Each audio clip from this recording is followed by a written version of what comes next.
Bulletin from Power 102 Digital. It is Monday, the 28th day of October 2024. Good morning, Trinidad and Tobago. This is news to 6 a.m. on News Power Digital. Acting Prime Minister Stuart Young and the People's National Movement General Secretary Foster Cummings have shot back at detractors who've speculated there was a division growing within the PNM by reinforcing the party is strong and united.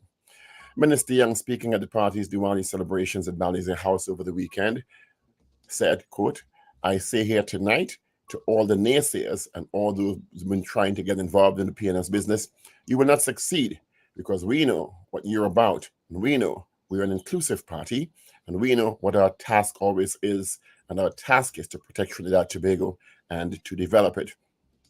Young added, "Unfortunately, there are some in society who would like to eat away at these celebrations that we have, and they would like to divide us along the lines of race and the lines of religion, etc."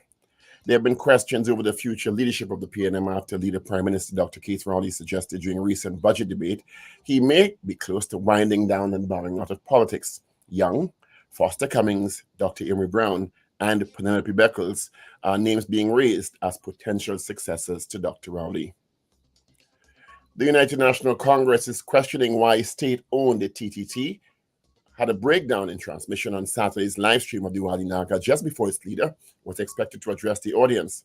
It's also demanding an apology and immediate rebroadcast of the address by Mrs. Prasad Bissessa. The television station had been live streaming the Diwali Naga since it opened on October 22nd. The Naga promotes East Indian culture through worship, dance, song, culinary, and other delights. And the build-up to Diwali on October 31st, the Diwali Naga is hosted by the National Council of Indian Culture, the NCIC. Every night, different guest speakers have been addressing the audience. On October 26th, opposition leader Kan Prasad Bissessa was the guest speaker on the program in Chaguanas. Prior to Prasad Bissessa's address, the live stream was interrupted. A ticker tape at the bottom of the screen indicated there was a break in transmission and that technicians were working on it. In response to questions from the Express yesterday, Minister in the Office of the Prime Minister and Communication Minister Simon Dino Brega said he was informed by TTT there was an issue with its connection.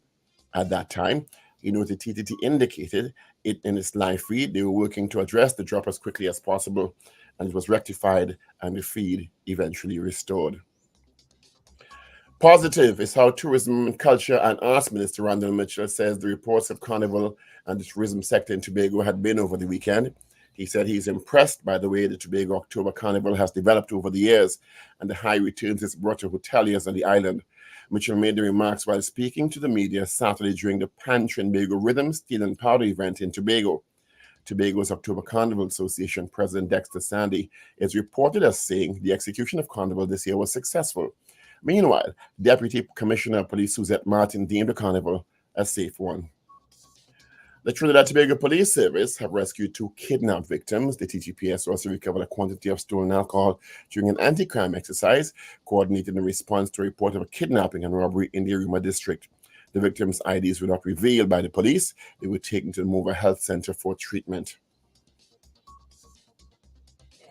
The fallout from the Paria diving tragedy continues with relatives of Rashid Nagasa, one of the victims, and lone survivor Christopher Boudram filing negligence lawsuits against state-owned Paria and Land Marine Contracting Services LMCS. On the 22nd of February 2022, Christopher Boudram, Nagasa, Henry, and Kurban and Kazim Ali Jr. were doing maintenance work on an underwater offshore pipeline off berth 6 on Paria's compound when they were sucked into the pipeline and died after the incident occurred. Only Christopher Boudram survived.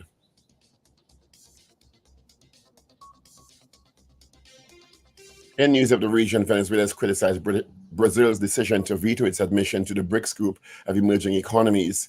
Venezuela's foreign ministry described the move, which came at the group summit in Russia, amended by more than 20 heads of state, as an immoral aggression. Relations between the two governments have worsened since July's contested presidential poll in Venezuela. And finally, Donald Trump set out his final pitch to voters during a huge rally in Madison Square Garden in New York on Sunday night.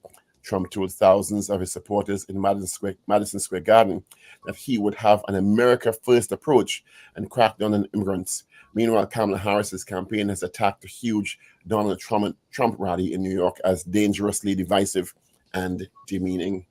And that is news to 6 a.m. right here on News Power Digital. We'll have major news coming your way at 7 a.m. Good morning.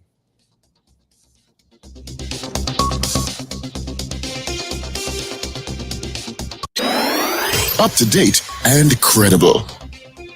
Power 102 Digital.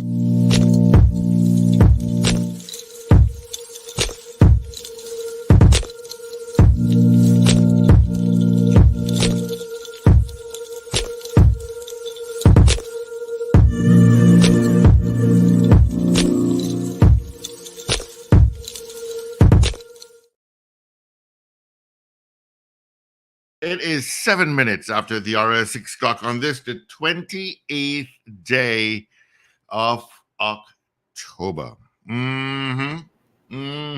Friday being the first. So good morning to you. Of course, full cast in this morning. We just heard from Dr. Paul Richards. We'll hear from Wendell Stephen, Richard Ragoobarsingh. We got Ruben and Shane in the mix. Yeah, my name is Steve Khan. All right, 27 degrees at Piarco, same at Crown Point in Tobago. And the Met Office has not updated their weather yet, so I'll get that to you shortly. All right, traffic-wise, just congestion in the usual spots. No accidents to tell you about. Good morning, gentlemen. Good morning, Steve. Good morning, Wendell. Good morning, Richard. Good morning, everyone. Good morning, gentlemen, and good morning, listeners and viewers all over the globe. It's Monday, October 28th. 2024. Yeah. All right. Thank you so much for joining us. Of course, Richard will join us shortly. And good morning to all those watching us on METV, Facebook, and YouTube, and listen to us on the various devices. Good morning to you. Thank you so much for joining us on the Power Breakfast Show. Sure. Let me get my birthdays out of the way. Sean Lynch, he's a medical doctor. Abigail Nanlal, Simon Valentine, Mary Fullerton, Matthew Mitchell, Rhea West, Clyde James, all celebrating birthdays today. And I hope I'm not on here tomorrow, but tomorrow is the birthday of Minister Dr. Nan Gadsby Dolly, isn't it? I think it's tomorrow. Let me be sure. Let me just be sure. Yes, Nan Gadsby Dolly's birthday is tomorrow, along with some others. And Kathy Ann, I'll be back on air for your birthday. So, an early birthday greeting to Dr. Nan Gadsby Dolly, also celebrating her birthday tomorrow. All right, that's it. America has gone into full madness mode now. It's full madness taking place in America, you know.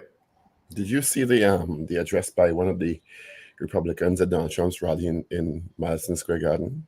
I saw it in the news. The one about the Latinos? Yeah, the one who said Latinos make a lot of babies because they don't pull out, just like they didn't pull out in America. They come inside.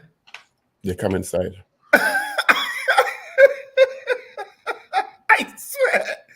Well, the leader on the campaign trail talking about people's penises and stuff, so yeah, why not? I think they've just allowed the Republican Party to just be decimated by this man, and it doesn't even stand for what it used to stand for decades ago or centuries ago. Because the Republican Party, like the Democratic Party, had some very good leaders in American history. Yes. And they've allowed this man to hijack the party, and it's turned into a circus. Yeah, well, I don't know if this is, for some people, I guess it'll be entertaining, but some people it's just downright degrading and disrespectful in the worst possible way. Mm-hmm. You know, how could people listen to that? I mean, this is the man trying to be president again of America, the United States of America. My goodness. It just goes to show a lot hasn't changed. Yeah, a lot hasn't changed, you know. And on the Democratic side, you should play that clip for people, Paul, because they might be doubting it. I feel into the show that job. Okay.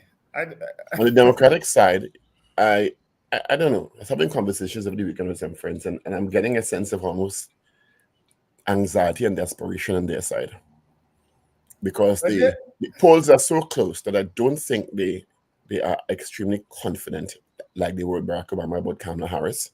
And both Barack Obama and more recently Michelle Obama went up on platforms and chided men, and in particular African American men, for not Yes. supporting Kamala Harris, as if there's some law that says they have to support her.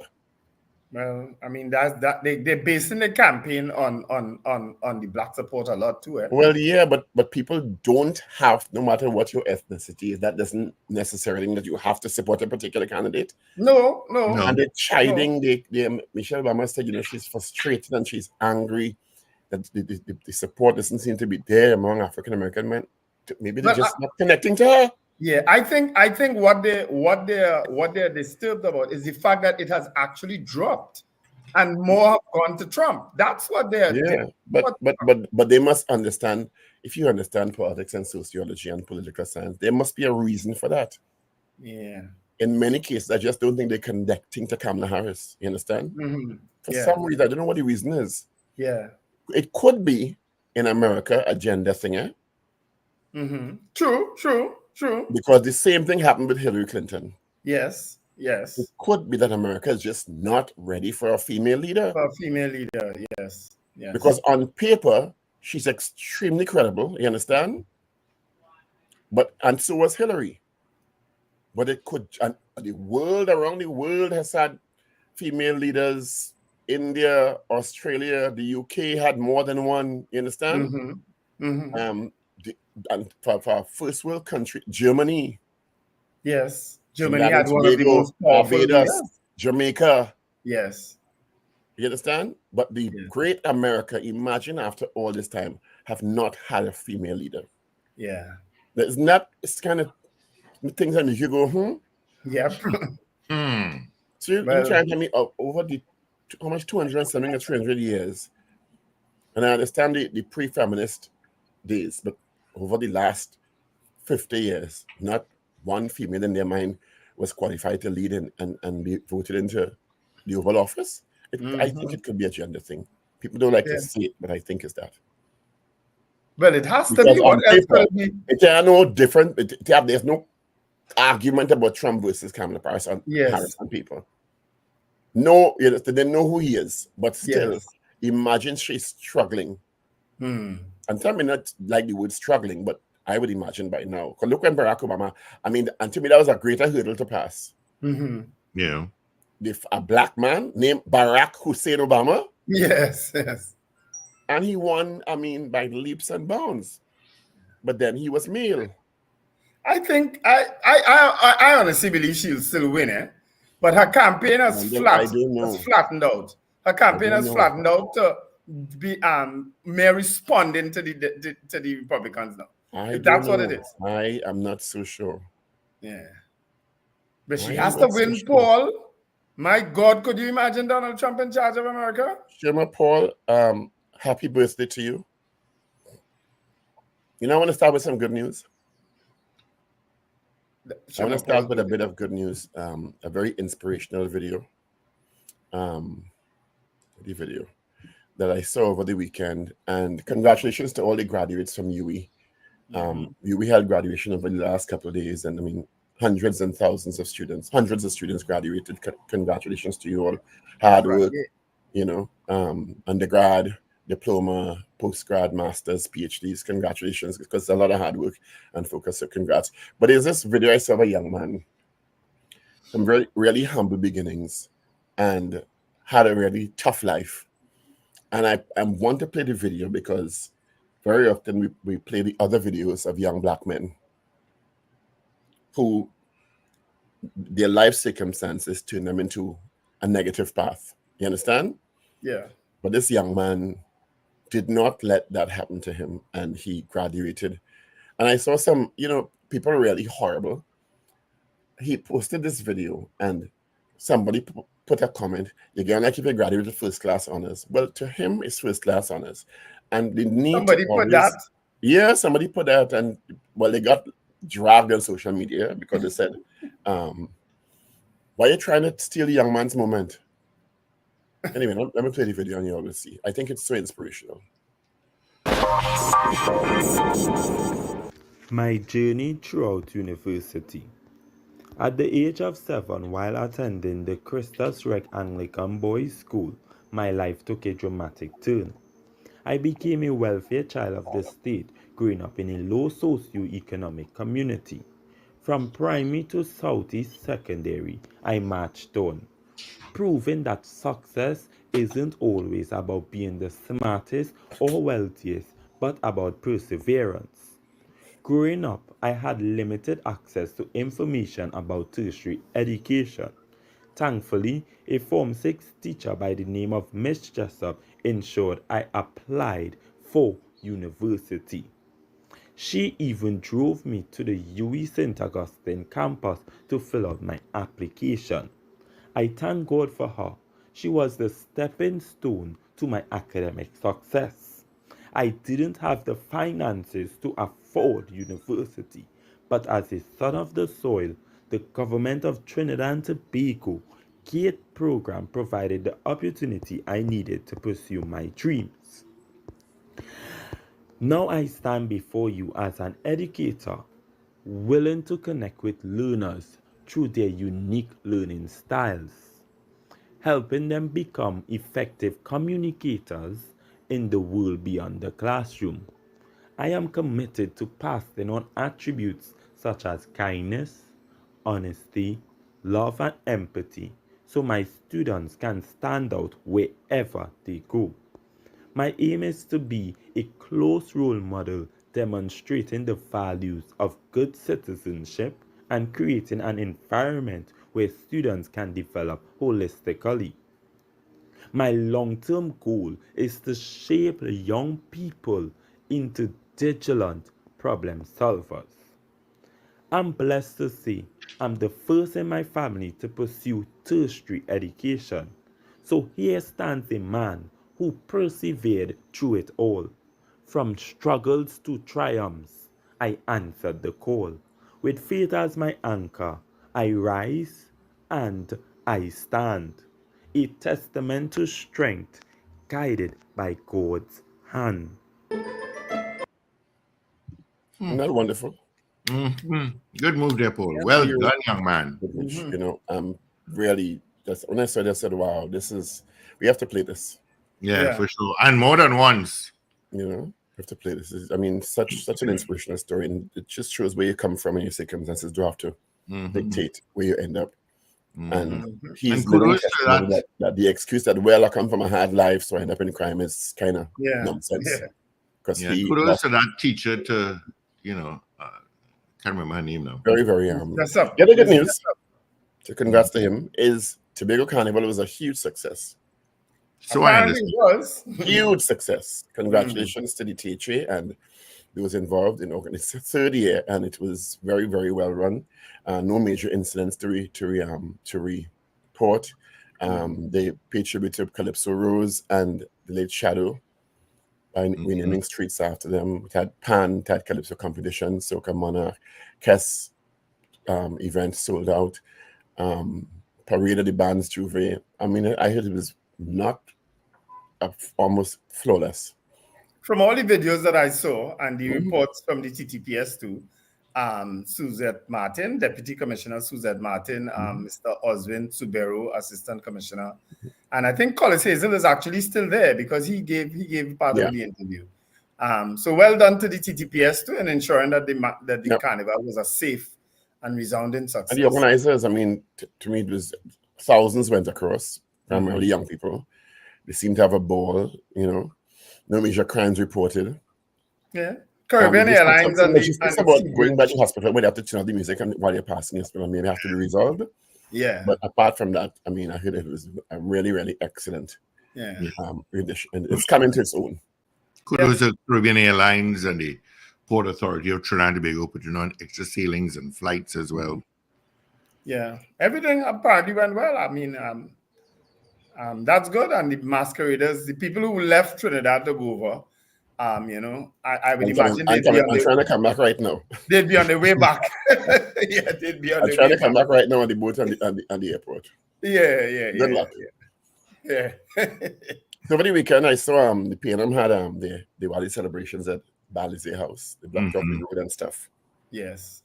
And acting Prime Minister Stuart Young and General Secretary Foster Cummings made some very strong statements about people who were suggesting there's division and disunity in the PNM, saying, mind your business.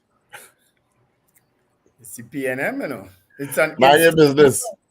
This is a behemoth of an institution. Mind your business, the people say mind your business. you know, when people was getting the UNC business for the 5 detractors, nobody wasn't saying mind your business. But No.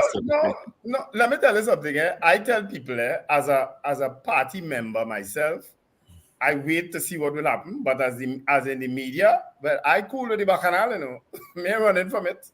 So I ain't running it from was it at close all. as ever an inclusive party and stay at the PNM business. Of course, Minister Young, SC, Minister Cummings, Minister Dr. Brown, and Penelope Beckers are people whose names are being bandied. But I think Brian Manning name in there somewhat too.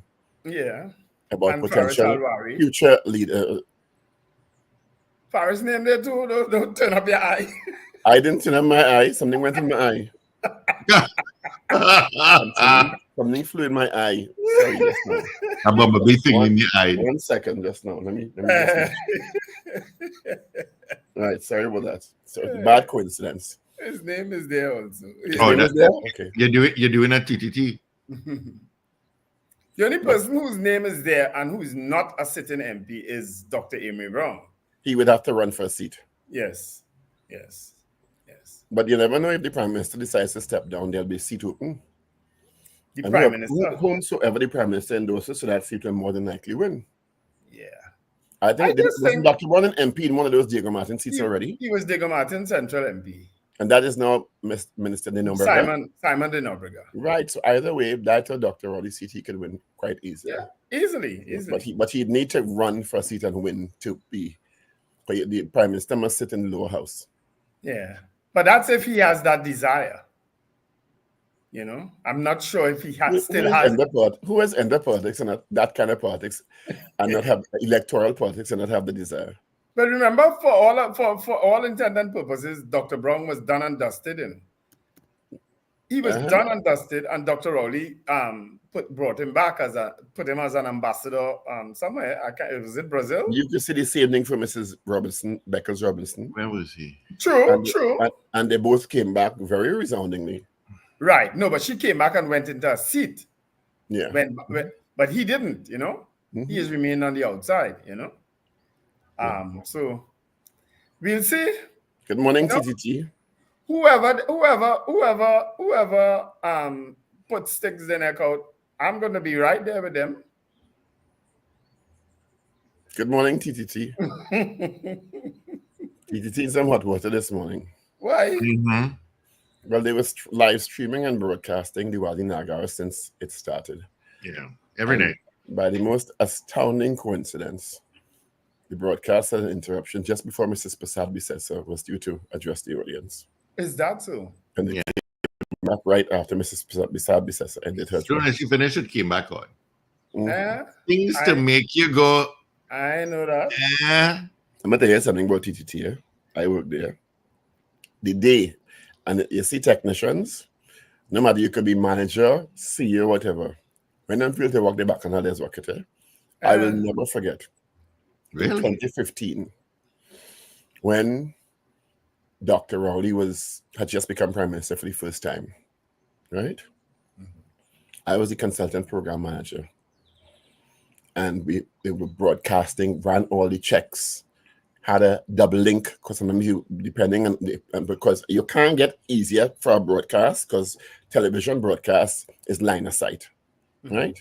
Mm-hmm. You could see TTT building from Queen's Hall. Yeah. Okay. Without any trees interrupting you. Mm-hmm. There's a little bit of tattered building that may get in the way, but it doesn't interrupt because all the checks all through the morning were perfect. All the checks went well. They brought the swearing. It was a swearing-in ceremony. Mm-hmm. Of course, when we got the program, I remember this is an interesting story. I told the then president's aide-de-camp, this program is wrong because they had the swearing in of the Attorney General. Attorney General first. Yes, I said, remember this is that. wrong, you know. So we went to do the checks earlier. He said, no, that's right. I said, okay. He said, why you say it's wrong? I said, can you have an Attorney General for the Prime Minister? He said, well, that's the order we got. I said, okay. You know, they had to go back and do it over, right? Yes, I remember. After the broadcast part, they had to go back in because it was null and void. Yes. But you can't have an Attorney General for the Prime Minister sworn. And they swore in Faris Salary before the Prime Minister. When I said, go ahead, go ahead. So that's not the real part of the story. So all the checks, the broadcast going good, la la la la la. These technicians in TTT made this grand decision to cut away from the Prime Minister being sworn in and the cabinet being sworn in to do a children's show because they are. Oh, geez. And let me switch my mic off. I thought it was playway. No, it wasn't playway. No, It might have been even understandable, but it might have get vexed, but they cut away. Well, my phone started to go crazy. Hear me? But we saw it on the log. Let me switch my mic off. It's not to cut away. That is the kind of drama that's going in state-owned TTT. Yeah, following it to the letter. No, not following it to the letter. Mischief and confusion creation. Okay. Please. No following the letter to the log. They all know what is the priority broadcast. Somebody decide they're going to make a bacchanal and use the log as the excuse. Maxi Coffey was the then Minister of Communication. I was summoned to his office. I had no excuse. I said, well, I had to take the licks, you understand? Yes. That's what happens at TTT. Because there are people in the back, I always say the problem is that no matter what, they will never strive sometimes for excellence because they feel the salary is guaranteed. Yeah. I used to go to work in the morning and one cameraman and one director upstairs and hold together a show with chewing gum, you know, because everybody come late, you know. You know that? Anyway, good morning, Trinidad and Tobago. So TTT is being asked to explain themselves. Good morning again to TTPS. They rescued 2 kidnapped victims over the weekend. You know, I couldn't follow that story properly because they said they also got a whole truckload of alcohol. So is it that they held up a truck and the kidnapped victims were in fact the people who won the truck? Could be. I don't think it's like kidnapping for ransom. Right. That's what I was sure about. Against your will is kidnapping, eh? Yeah. Or abduction. I guess so. It's like, yeah. So it may not have been a kidnapping as for ransom as we've come to know it, but you know. And of course, what else happened over the weekend? Well, lawsuit finally filed, negligence against Paria and LMCS by the family of Rishi Nagasa and the family of Christopher Boudram, who survived the Paria diving tragedy 3 years after, just under 3 years after. So I think Freedom Law Chambers, led by Senior Counsel Anna Logan, filed the cases over what transpired in February of 2022. You might not take long. Well, that was expected, though. 29 grounds in which they claim Paria's negligence, and of course LMCS as the employer of the divers who unfortunately passed away. Yeah, that was expected, especially after the companies and them really have not come forward with any compensatory package or anything like that. That was expected. As I said before, Wendell, is not if, it's how much. Yeah. And it's when too now. You know what I mean? Yeah. It's not if, it's how much. Yeah. You know 2 ways about it. Yep. And Paria is state, so Paria has the deeper pockets, so they're going to be at the forefront of the suit. I think Prakash Ambade is also representing some of the interests of some of the families. Yeah. Yeah, so never a dull moment. Yeah. One way or the other. DL, you remind me of that. I remember that incident where the blackout occurred and they said because a tree fell on some line. Oh, that blackout half the country? Yes, you remember that? It was a tree. I was a tree. At least Just so we would. and it always just happens to coincide with some industrial relations issue. Mm-hmm. You know that? Yeah. It always just happens to coincide with some industrial relations issue. Mm-hmm. Never a dull moment, this country's sweet, is what I would say. Let me play a little something for you. Or you want some music this morning? I hope we don't get strikeout for this. It might. Joe Biden is asleep. Kamala is at a dance party with Beyonce. Beyonce. Beyonce. Beyonce. Dance party with Beyonce. Dance party with Beyonce. Dance party with Beyonce. Dance party with Beyonce. Beyonce. Beyonce. Beyonce. Beyonce. Party with Beyonce. Beyonce. Beyonce. Beyonce. Dance party with Beyonce. Dance party with. People are creative on this internet, eh? Victor, when you listen to Donald Trump, I don't He's know. He's on that case. You think cartoon, You think a cartoon character. And they're going to vote for this man. Yes, by the millions. By the millions. Oh, At least 80 million to 100 million. Going to vote for yeah, that man. because last election was 70 million, all he got, They're going to vote for him. Mm-hmm. And possibly, potentially, put him back with the nuclear trigger. Mm-hmm. Okay. Yep. Oh, papi, never a dull moment. Mm. Never a dull moment. Never a dull moment. That's what I have to say. Never a dull moment. And I saw a video also over the weekend. People be careful because I saw a video of a shopper who went to Price Mart in Laramie and came out to find their tail lights gone. Well, is the whole assembly? Yeah, the whole back assembly, like Yeah. back assembly. That's crazy. How they get that out? They're very professional. Hmm. You understand? Imagine you go into shop, they say they didn't stay an hour inside, less than an hour, and you come back out, the whole backlight assembly of your vehicle gone in the car park. Eh?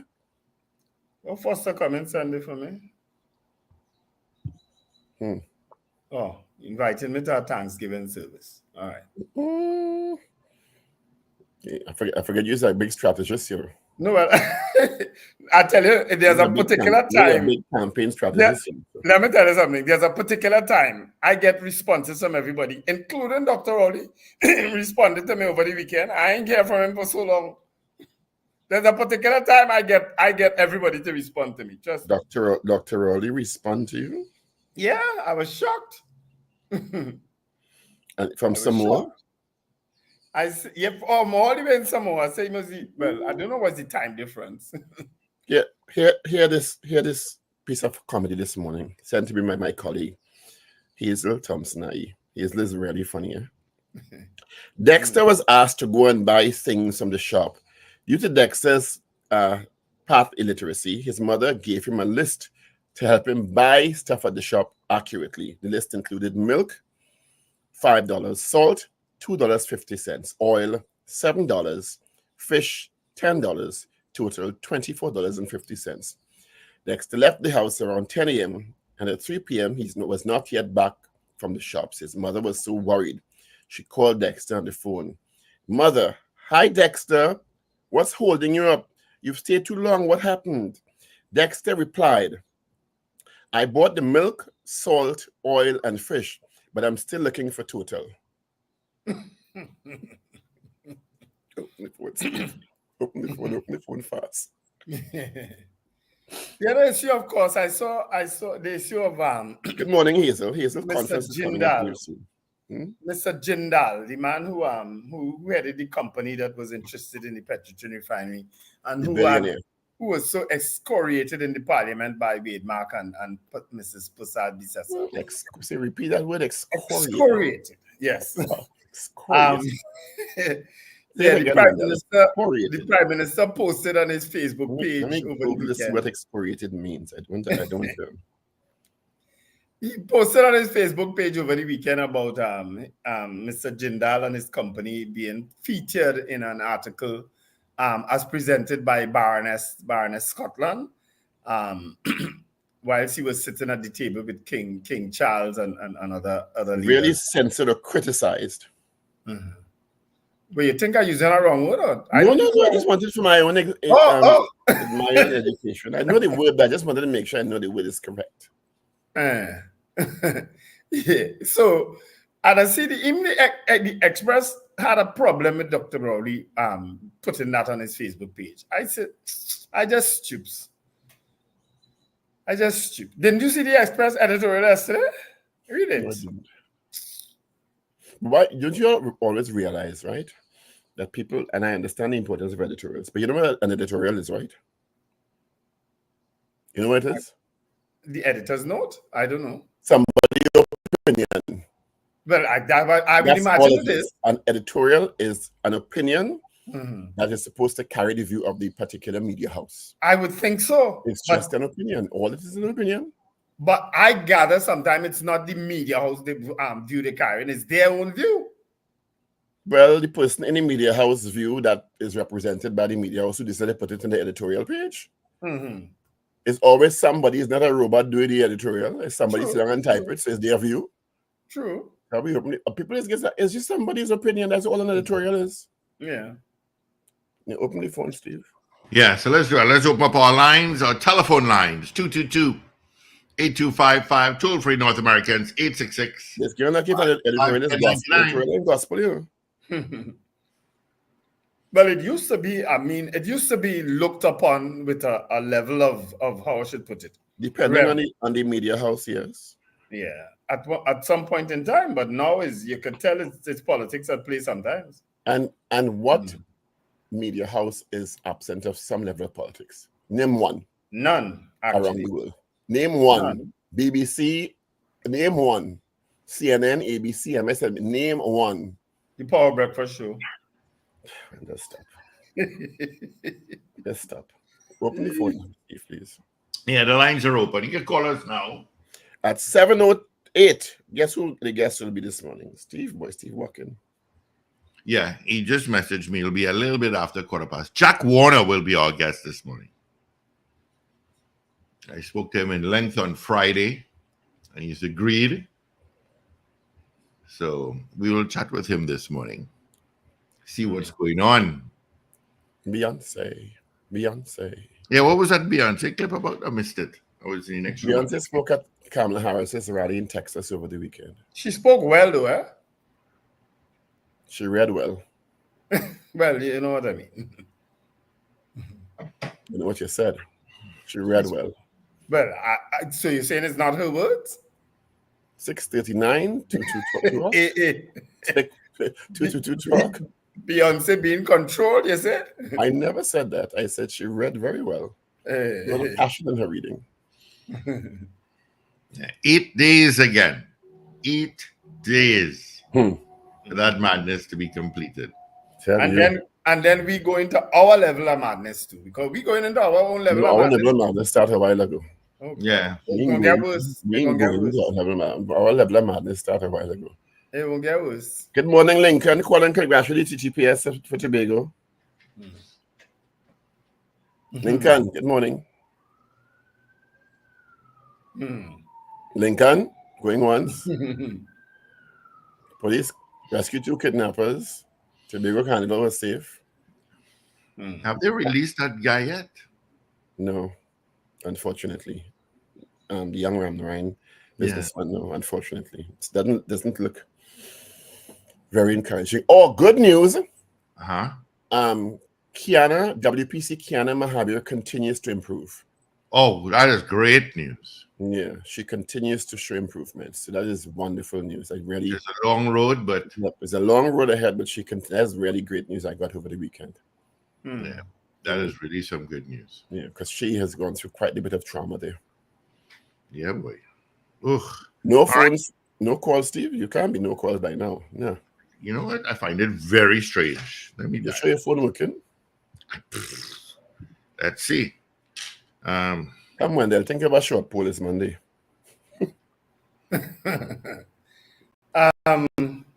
Hey, let me ask you something. I went to take my mother for a drive yesterday because she likes these Sunday drives now. Mm-hmm. So I say, where you want to go? She say Arima. So we drove up to Arima, Mm-hmm. and I went through that road that you and Richard was talking about, and I came across, I didn't even know it was there, this Mandalay with Massey. Yes, that's right where I was am. going back out. That's by I Wendell. see Double Palm. I say, but Double Palm, Mandalay, Wendell living around here. Yeah. Yes. You're right. You understand? You live in a minute from there. Wendell boy. We just walk to Double And Palm. Double Palm, right opposite the Massey, you could go and buy your socks and take it into your room. Yes. I said, but look as a big Double Palm boy. A big one. All over here. You mean We have a big call, one? gentlemen, so let's grab it. Good morning. Yeah.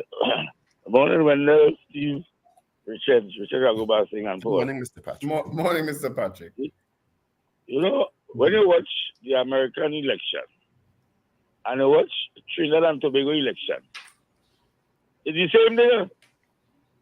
Mm-hmm. People believe that one party have a right to win election and the next party don't have a right to election. I come to realize in life people vote for who they want to. You understand? Because look, a lot of people don't like Donald Trump and look how much support Donald Trump has. A lot of people don't like TNM and UNC and look how much support each party has. So people have a right to choose who they want to choose, whenever they want to choose. Right? Because I hear people talking about Donald Trump. And Donald Trump have a big black support base. You understand what I'm saying? No, I want to talk. I listen to the news with some young boy was working taxi in Tunpuna Road. Wendell? Uh-huh. And they hijack the car. He drop out two passengers, he pick up a lady. The man rob the lady and shoot the driver. You see the guy that man is happening already? You understand? Then you get that craziness going on outside here. And I don't know if a police could be in every car around the corner to see what's going on with them fellas. It's a mindset, boy. You want money? So you just take care. Shoot the driver. Shoot the driver. Take the woman money. Boy, what I don't understand is you get the money. If it's anybody, and especially an elderly person, what you kill them for? I don't understand that, you know? Yeah. You never will, you know. We had a very good friend. This happened last year. Elderly chap in Curep. And he was home and they came into the house and went through everything and they killed him. Another cold case. Just like Raymond Chukang. Another cold case. Paul, we could do this story. We could pull this story on TTT and the Diwali Naga speech. I know it's a better pull. Okay. You know. All right. Check here. Okay, I see it. Yeah, cool. I'm cool with that. Right? Yeah. Good morning, caller. Morning, gentlemen. Morning. Morning, sir.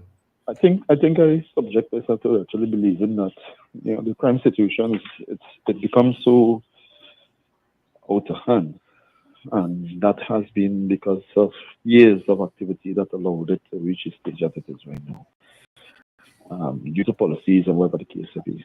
But it's going to take a time in which for it to be addressed. I don't think it will be something that we expect overnight, right? But I do believe that we probably need, and I'm sure that we get in international assistance.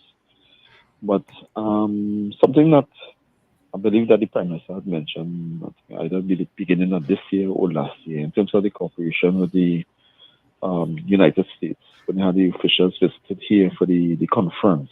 One thing that stemmed from the strategies to deal with crime within the Caribbean, especially with the gun trade.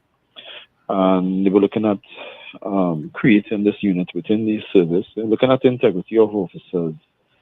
That one of the mandates of America in terms of sharing intelligence, that you have these individuals properly vetted.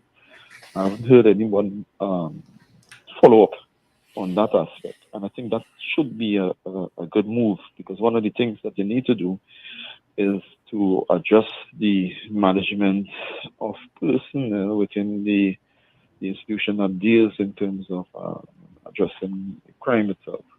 Caller, I have raised that since that issue when Dr. Rowley raised about the vetted unit. Yeah. I've raised that again, we've raised it again, because to me it's the only way to go. But based on what you said earlier on, though, is it that you're suggesting, or maybe it's a question I'm asking, that you think we need a foreign police commissioner here? No. We don't necessarily need a foreign police commissioner, all right? But I believe there are persons who would be qualified within the system. But sometimes, when you are operating and you're trying to change the system, obviously you will get a certain form of resistance. You need someone with that capacity. You need someone out of that system. Yeah. And that's why I'm supportive. None of them in that system could fix this. None. I'm sorry. None. Even if they have all the best intentions, once they go there, somebody's going to raise some issue about what they do back then while they were in batch together and all. And it's a mess. We can't. None of them in that inside they can fix it. Well, there is something else that I needed to address. No, it's all well and good. It's very interesting how they follow the United States electoral process. Right? Obviously, will have an impact on us, regardless of who is eventually elected. But more serious concern is our political system here. And we have to make a choice, regardless of how you feel about whatever political party that you follow, that you have an invested interest in terms of the management of our affairs. And you have to look at the persons and who you're going to elect, or the party that you're going to elect in the next election, ensure that that party has stability. Yeah? Thank you. And also, yeah. So, because we are going through a different phase, it is more challenging than before, right? With reduced resources, etc. So we have to ensure that when we put our finger, that we make a more logical choice than go on emotions and connect. All right. All right. Thanks for us. Contribution. Thank you. Right, 6:48 newspapers. Yeah, I can Yeah, do Monday, that. 20th of October. Start with the Express. Carnage, vendors and residents in limbo. Talking about the closure of the Carnage fish fry. A big fuss about that, and now it closed. All right, the close. Stay But out they of just- PNM business. UNC questions Kamala's TTT cut. Supermarket owners want problem solved. Former president of the Supermarkets Association at TNT, Rajiv Dipti, believes if the Exim Bank facility has propped up certain food arrangements, it is to be reviewed. Imber, Forex review coming. And those are main stories in your Express. Let's move to the Guardian. Let me do the Guardian for you now. Sure. Today's Guardian of Monday, October 28th. And let me tell you something. In Guardian, I have to give you credit for this headline, and I have to give you credit for this picture, and I'll explain why. The headline in red, bold red, United We Stand. And there are pictures of General Secretary Foster Cummins and the acting Prime Minister, Chairman Stuart Young, on the front page of the picture. Foster Cummins, watch it, Paul, dressed in yellow, Stuart Young dressed in red. This is a very clever picture. And it may be pure coincidence, but the fact that they use the term united, No, it's not. The fact that they use the term united, we stand, and then they put two of them, one in yellow and one in red, well done. Young Cummins downplay reports of leadership rift in the PNM. That's the story, main story. It's on page 5. And there are pictures of chariot of angels, revelers from Fog Angels, stand in a jeep as they parade through Scarborough during Tobago Carnival yesterday. Bandits robbed chutney artists of $80,000. When I read that story, I say, who in the house how the bandits know that you have $80,000 in your home? You need to check your home. Yeah, I asked the same question. Yeah. They come in your home and think of you, and it's you and your family alone, and you have $80,000 there. Anyway, Those are the main headlines in today's Guardian. Of course, West Indies would have won the third one-day international on the DLS method against Sri Lanka. Well done to Evan Lewis, who scored his century. All right, COP, Commissioner of Police, agrees to return 3 firearms to ex-soldier. That's also in today's Guardian. All right. Let's move to the news. Then now, UNC queries TTT's curiously timed crash during Kamla's address at Nagar. Kamla improved moral spiritual values in the families for a better nation. Lahokata taxi driver among 2 killed over the weekend. Kamla, PM grasping at straws over Wendell. Finance Ministry reviews Exim Bank Forex window. OWTU and TNT claim legal win over protests. Tobago masqueraders sing for Calypso Rose. Sando chamber outraged as elderly businesswoman robbed and assaulted. NTA leader, Alliance talks going for general election. And UE medical graduates urged to put patients before profits. So those are trending stories in your 3 major dailies for today, Monday, the 20th of October, 2024.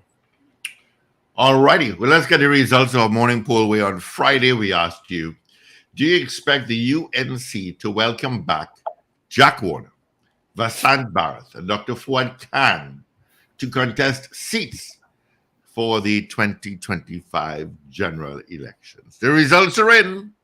78% said yes. All right. So let's get into this morning's poll. Yeah, we keep it in the election mode. We are keeping in the election mode, and we switching to the PNM now. Do you think the PNM will be led into the 2025 general elections by a new leader?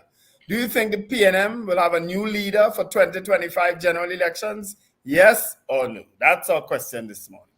Do you think the PNM will have a new leader for general elections 2025? Yes or no?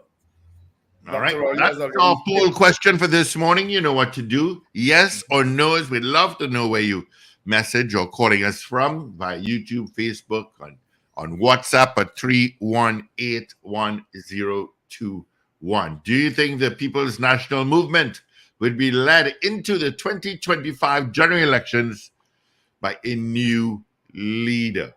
Yes or no is all we need. Mrs. R says yes. Wayne Lala says, you're right in Wendell, right? Yes, I'm right in. Yeah. Wayne Lala says yes. Kazim Mohammed says no. All right. Bobby, no. Morning, Bob.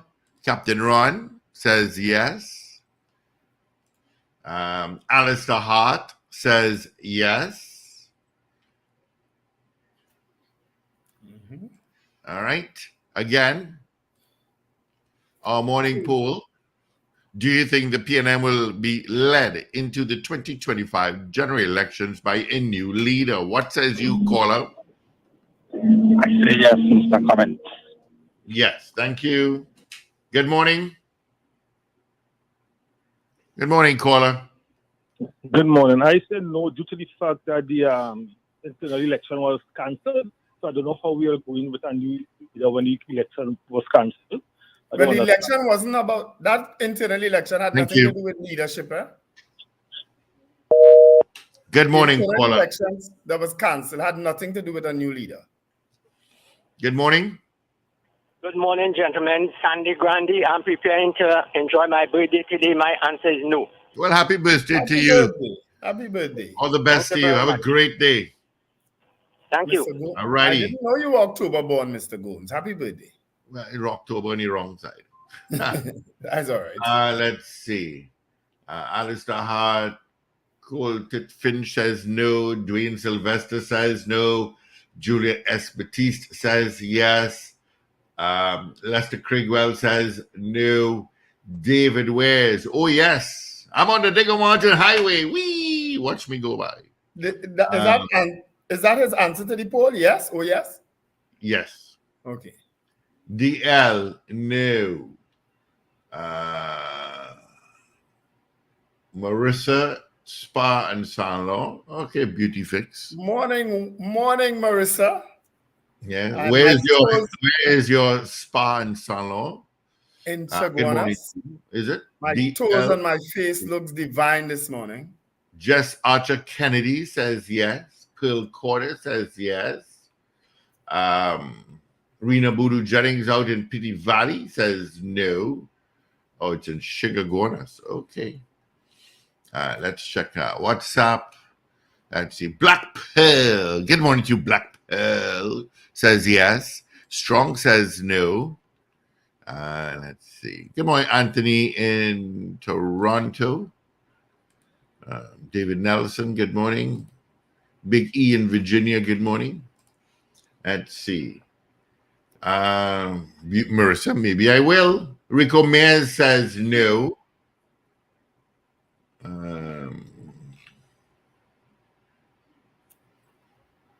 You'll enjoy going by Marissa, trust me. Really? I do that this week, you know. Mm-hmm.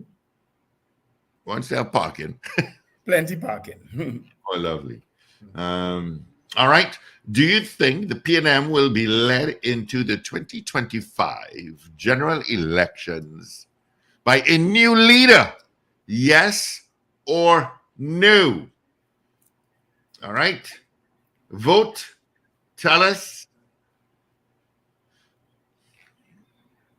All right. Do you think the PNM will be led into the next general elections by a new leader? Ray Garcia says no. Anthony Miguel says no. 222-8255. WhatsApp 318-1021. All right.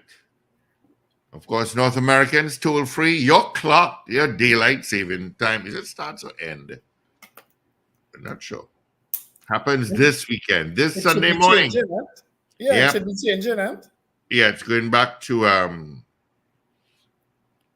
it is, let me just find it here. They're dropping an hour, not so? Yeah. The end daylight saving time ends on Sunday at 2 a.m. November 3rd. And then we'll switch back up on Sunday, March 9th. Mm-hmm. So all those in North America, you have to wake up an hour earlier to listen to us.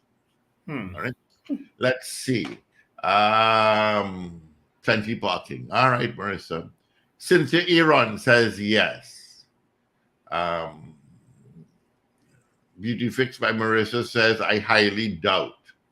Carl You gotta give me a yes. You gotta give me a yes or no, Marissa. Yeah. Blessed Carl M. Jack says no. No, right. All right. You have a minute and again to vote. All right. On our morning poll, which is, do you think the PNM will be led into the 2025 general elections by a new leader? Where's Richard Ragoobarsingh?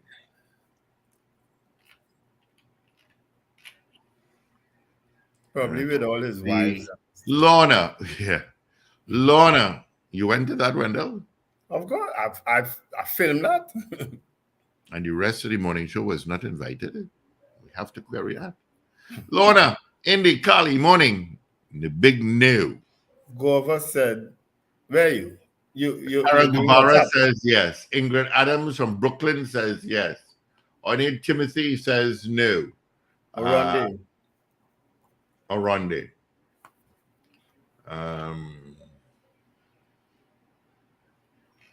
Right.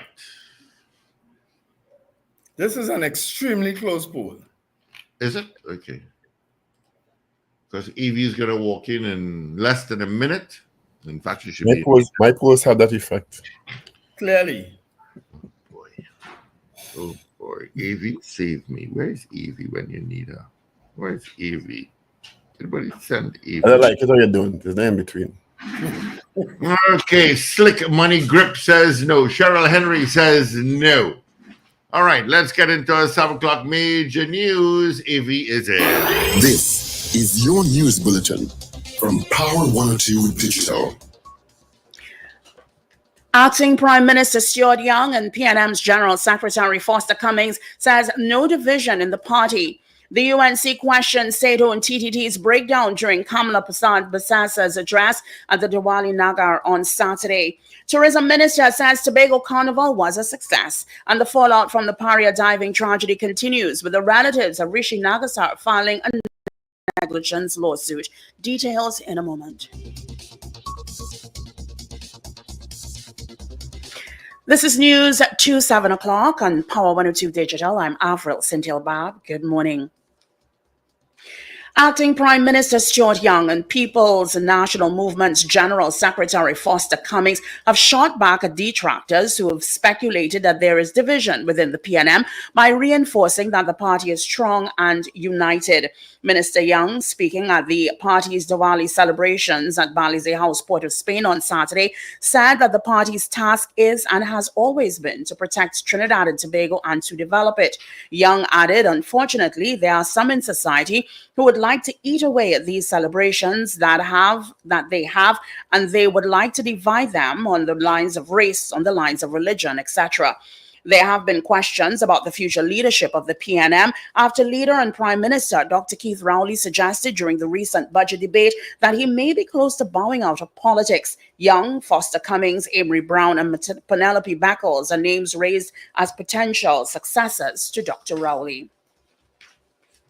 The United National Congress is questioning state-owned TTT for its breakdown in transmission of Saturday night's live stream of Diwali Nagar just before its leader was expected to address the audience. It is also demanding an apology and an immediate rebroadcast of her address. The television station has been live streaming the Nagar since it opened on October 22nd. The Nagar promotes East Indian culture through worship, song, dance, culinary, and other delights in the build-up to Diwali on October 31st. The Nagar is hosted by the National Council of Indian Culture, the NCIC. Every night, different guest speakers have been addressing the audience. On October 26th, opposition leader Kamala Prasad Basasa was the guest speaker on the program at Chaguanas. Prior to Prasad Basasa's address, the live stream was interrupted. A ticker tape at the bottom of the screen indicated there was a break in transmission and technicians were working on it. UNC's Dr. Kirk Mayhew said, quote, unfortunately, the live stream from state-owned TTT cut off from the time the opposition leader arrived and resumed after her speech was complete. This was curiously timed, lamentable, and vexatious, end quote. Minister in the Office of the Prime Minister Communications, Simon de Nobrega, said that he was informed by TTT that there was an issue with its connection at the time. He said that TTT indicated in its live feed that it was working to address the drop as quickly as possible, and it was rectified and the feed restored. Positive is how Minister of Tourism, Culture and the Arts, Randall Mitchell, says reports of the carnival and the tourism sector in Tobago has been. He said that he was impressed by the way the Tobago October Carnival has developed over the years and the high returns it has brought for hoteliers on the island.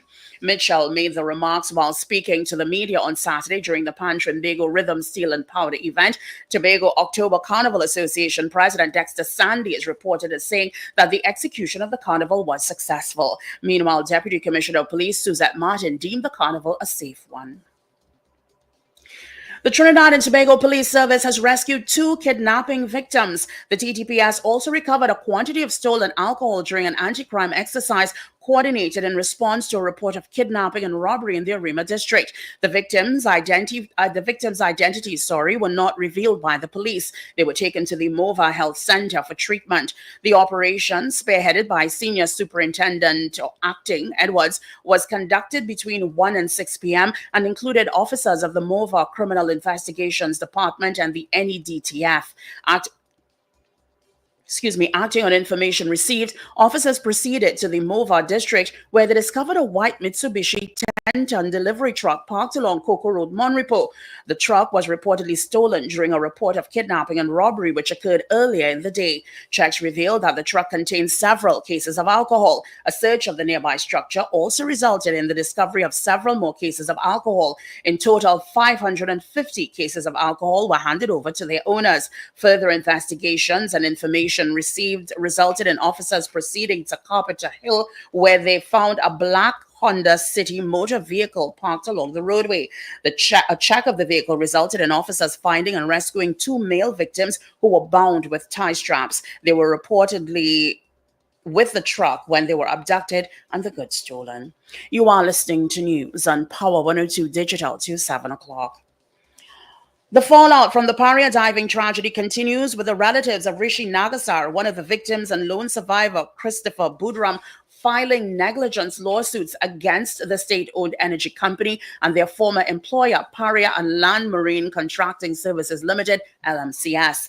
In February 2025, on February 25th, 2022, Christopher Budram, Nagasar, Henry Kurban, and Kazim Ali Jr. were doing maintenance work on an underwater offshore pipeline off Berth 6 on Paria's compound when they were sucked into the pipeline and died days after the incident occurred.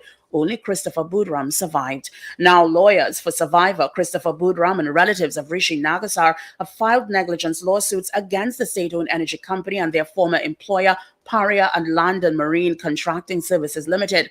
On October 14th, a team of attorneys from Freedom Law Chambers, led by senior counsel Anand Ram Logan, filed the cases over what transpired in February 2022. They identified 29 grounds on which they claimed Paria's negligence led to the fatal incident, and also raised 25 grounds in relation to LMCS as their employer. They are seeking a significant compensation for Nagasar's death and Budram's long-lasting physical and mental injuries, which will be largely based on what they endured in the incident and their lack of earnings since then. Finally, here's weather news for the period today till midnight. Trinidad and Tobago, mostly hot and sunny conditions will be interrupted by a few partly cloudy spells with isolated showers. There's a low to medium chance of isolated heavy showers or thunderstorms. Nighttime will be mostly fair despite isolated showers. Please note that gusty winds and street or flash flooding may occur in or near heavy showers or thunderstorms. Also note that Sahara dust concentrations are expected to fluctuate between mild to moderate across the region. Persons sensitive to changes in air quality are advised to take the necessary precautions. You can expect a temperature high of 33 degrees Celsius at Piarco International Airport and 32 degrees Celsius at Crown Point in Tobago. Currently, it is 27 degrees Celsius at both localities. Recapping your headlines to 7 o'clock, Acting Prime Minister Stuart Young and PNM's General Secretary Foster Cummings says there's no division in the party. The UNC questioned state-owned TTT's breakdown during Kamla Prasad Basas's address at the Diwali Nagar on Saturday. Tourism Minister says Tobago Carnival was a success, and the fallout from the Paria diving tragedy continues, with the relatives of Rishi Nagasar filing a negligence lawsuit. I'm Afrel Sintil Bab. That was news to 7 o'clock on Power 102 Digital. Look out for more news in detail at 12 noon and an update coming up at 8 o'clock this morning. For more details, log on to power102fm.com. Up to date and credible. Power 102 Digital. All right, thank you so much, Avril, for our major news. You can join her again come 8 o'clock this morning with our news brief, okay? Quickly, let's see if we have any issues on the highways and on the byways. It's heavy everywhere, but I'm not seeing any issues whatsoever, all right? Do you think you're going to get traffic? You will. All right, so let's see if we have any more votes on our poll. We asked you, do you think the PNM will be led into the 2025 general elections by a new leader? Let's see. I've got Sheldon Henry says no. Slick Money Grip says no. Marissa says no. Anand says, I don't know what that is. Schumer Paul says no. Rasta says no. Okay. And that's what I got so far. All right. So our poll this morning was, do you think the PNM will be led into the 2025 general elections by a new leader? The doctor has a weird way of phrasing his sentences, his questions sometimes. But yeah, Gerald Pollinaire says no as well. All right. So we have 36 people waiting on our poll. 20 of you said no. 16 said yes. As a matter of fact, when this poll ended at the break, the 7 o'clock, it was even. You understand? So 20 of you said no. 16 said yes. Yeah, All I right. got another no Wow. from Vincent in the UK. All right. That's it. And for those who might be concerned that Steve may have missed their thing, I actually read the chat and record them too, right? So Did I miss anybody? Charmaine had sent message to say that you had missed that, but I would have recorded it anyway. Once you vote in this chat, I record it. Oh, I not seen I him. have no control over the WhatsApp chat.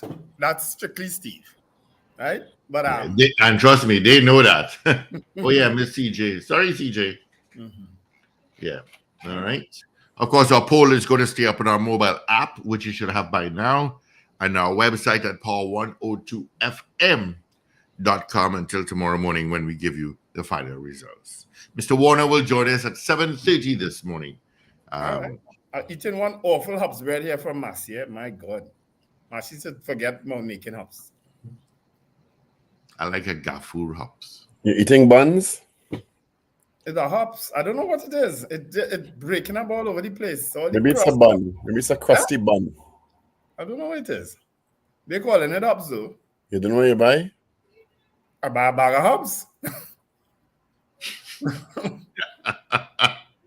All right, so let's take some of your calls. Tell us what you think about our morning poll. 222-8255, toll-free North Americans, 866-525-1099. All right, tell us what you think. Do you think the PNM will have a new leader for the next elections? You know? So give us a call. I don't think so at all. You know, I think the change, if there is a change to come, may come after. But I don't think. I don't think Dr. Raleigh is going to step down and anoint someone to lead the party into the next elections. Yeah, especially after what has happened lately. You know, it will not be a good political movement. Although he could just say to hell with all, I gone. That's also an option. I've done my part. I've done all I can do, but I don't think, given what we've seen of Dr. Raleigh over the years and his passion for succession planning, and his acumen for strategy, because he's always a very strategic person from what I've seen. Yep. So I don't think that will be the kind of way he would go. All right, let's grab this call. Good morning. Morning, Steve. Morning, dear. Morning, Dr. Paul. Morning. Good morning, my dear. Morning, Miss Dabney. Wendell, you see how you had it? You just say eating more kind of hops. You ain't coming and buy my bread. You would have never come.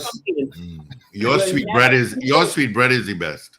Because that thing yum. Oh, so feeling fast slice now. Miss Dabney.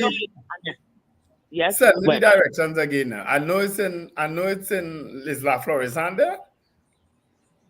South. Right. Send me the directions again. I'll really come because I like hops. And I desperately went and picked up a bag of hops by Marcy yesterday because I have a whole bowl of cheese paste a partner make for me and I had to eat it out. Batchy life, I tell you. Yeah, go ahead, Miss Davide. After that, it won't get soft. It will get worse. What wouldn't get soft? Oh Lord, he had to chime in. Bread all you could hear is, you didn't hear the other thing. No, I wasn't paying attention. You should do a poll, Do you think Paul Richards' mind is warped? That's not a poll. That's a rhetorical question. Go ahead, Davide. I have some other calls. Yes. Anyway, so I don't understand. Actually, I woke up late because the whole week I was very, very tired. I worked so hard this weekend. So I didn't hear you all from the beginning. I have to rewind the first part a little later. But, I just got my phone and I was putting this on for you all for the warning poll and so on. I answer my question now. I cannot see any poll and I put on the TV. But I think so, yes. But the two nominees that they're banning about, I don't even think it will be those two. Nominees? Somebody get nominated? No, but sorry, not the nominees. The two names that they have banning about. Well, only those two they're putting about, but I don't think it's necessary none of those two. And I think I saw yesterday's, not yesterday, but the Sunshine newspapers over the weekend. And to everybody, to me, it's much ado about nothing.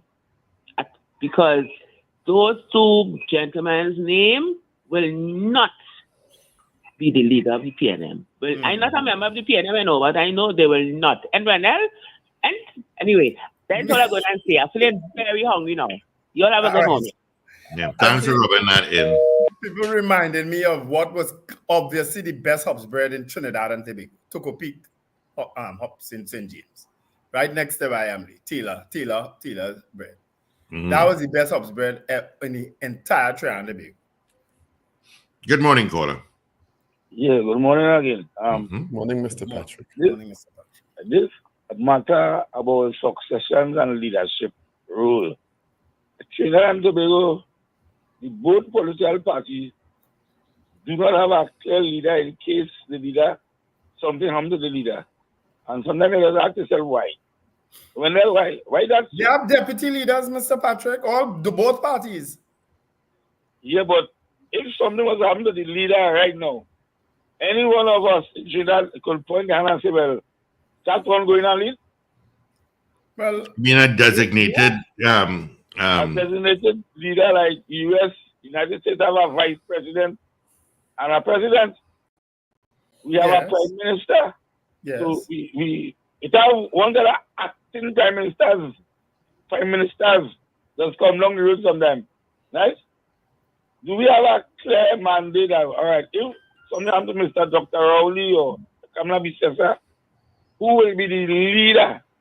Well, we do, Mr. Patrick. Mr. Patrick, we do. It is the person, the member of parliament, who commands the majority of the other members of that same party. They will go to the president and they will say, this is who we want to be as our prime minister, as our leader. We do have a system in place, you know. So right now, who we have? No, well, that's what I'm saying. It could be anybody in the parliament, any one of the people on the government side. There's a system in place. You understand? So it could be anybody. It could be somebody you're not thinking about now at all. It could be any one of them, which is what happened when Dr. Eric Williams died. No, I think what Mr. Patrick is trying to say, let's say if something happens to Dr. Rowley now, within the next minute, they know who the second leader is. Well, again, there's a system in place. It happened before. I know it happened with George Chambers, right? Yes. It happened with George Chambers, and I don't know, but I don't know, because I believe people are supposed to know beforehand. This will be this one to lead the party. Our system is different, Mr. Patrick, from the American system. Yeah. I know that. Yeah. All right. Yeah, take care. Mm-hmm. It's the system 222-8255. Give us a call.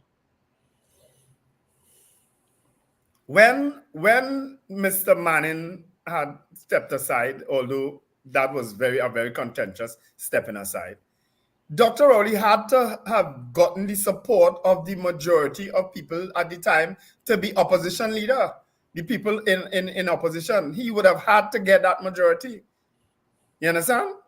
And at that point in time, the parliament was the opposition bench there were 12 of them, inclusive of Dr. Rowley, and it was kind of split at the time for support. But eventually he got majority support and he became leader of the opposition. That's how it worked. You know? So Alistair Hart, I also agree with you, but I think I like plenty of them. There's only one person I don't like, and I'll tell all of that last week, and always start a thing. You understand? I like all of them. I will back Nan Gatsby Dolly. I will back Camille Robinson Regis. I will back Marvin Gonzalez. I will back any one of them. Good morning. Morning, Steve. Morning. A question for Wendell. Mm-hmm. Wendell, I'm going to call three names and tell me if you know them. Mm-hmm. Krong, Hart, Toco Peak. All three I know. All three. Right. And in that order, that is how the quality of hops bread went. Well, Crown. On Nizam Street. Yes. Arts at the corner of Nizam Street. Uh-huh.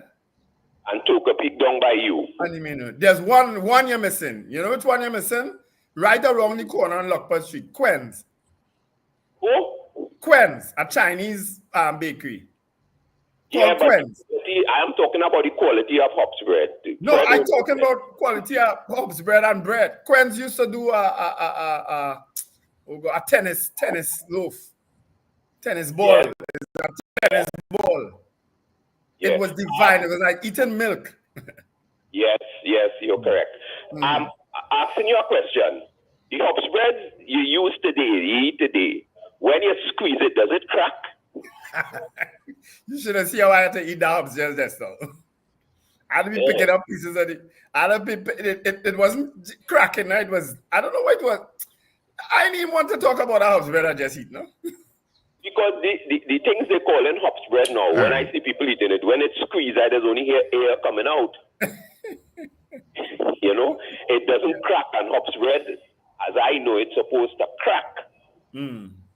Only took a piece of hops bread you squeeze it together. All right. Those three bakeries in St. James, top of the line. Yep, you're right. Yeah, have a good day. Thank you. No argument there at all. All right. Of course, I guess we'll come on shortly. We still But taking he's somebody on, else. you know, but his camera is not on. Oh, he is? Someone is on? Let me just. Yeah, tell him what to do. Yeah, he has somebody there with him. Okay. He has an assistant?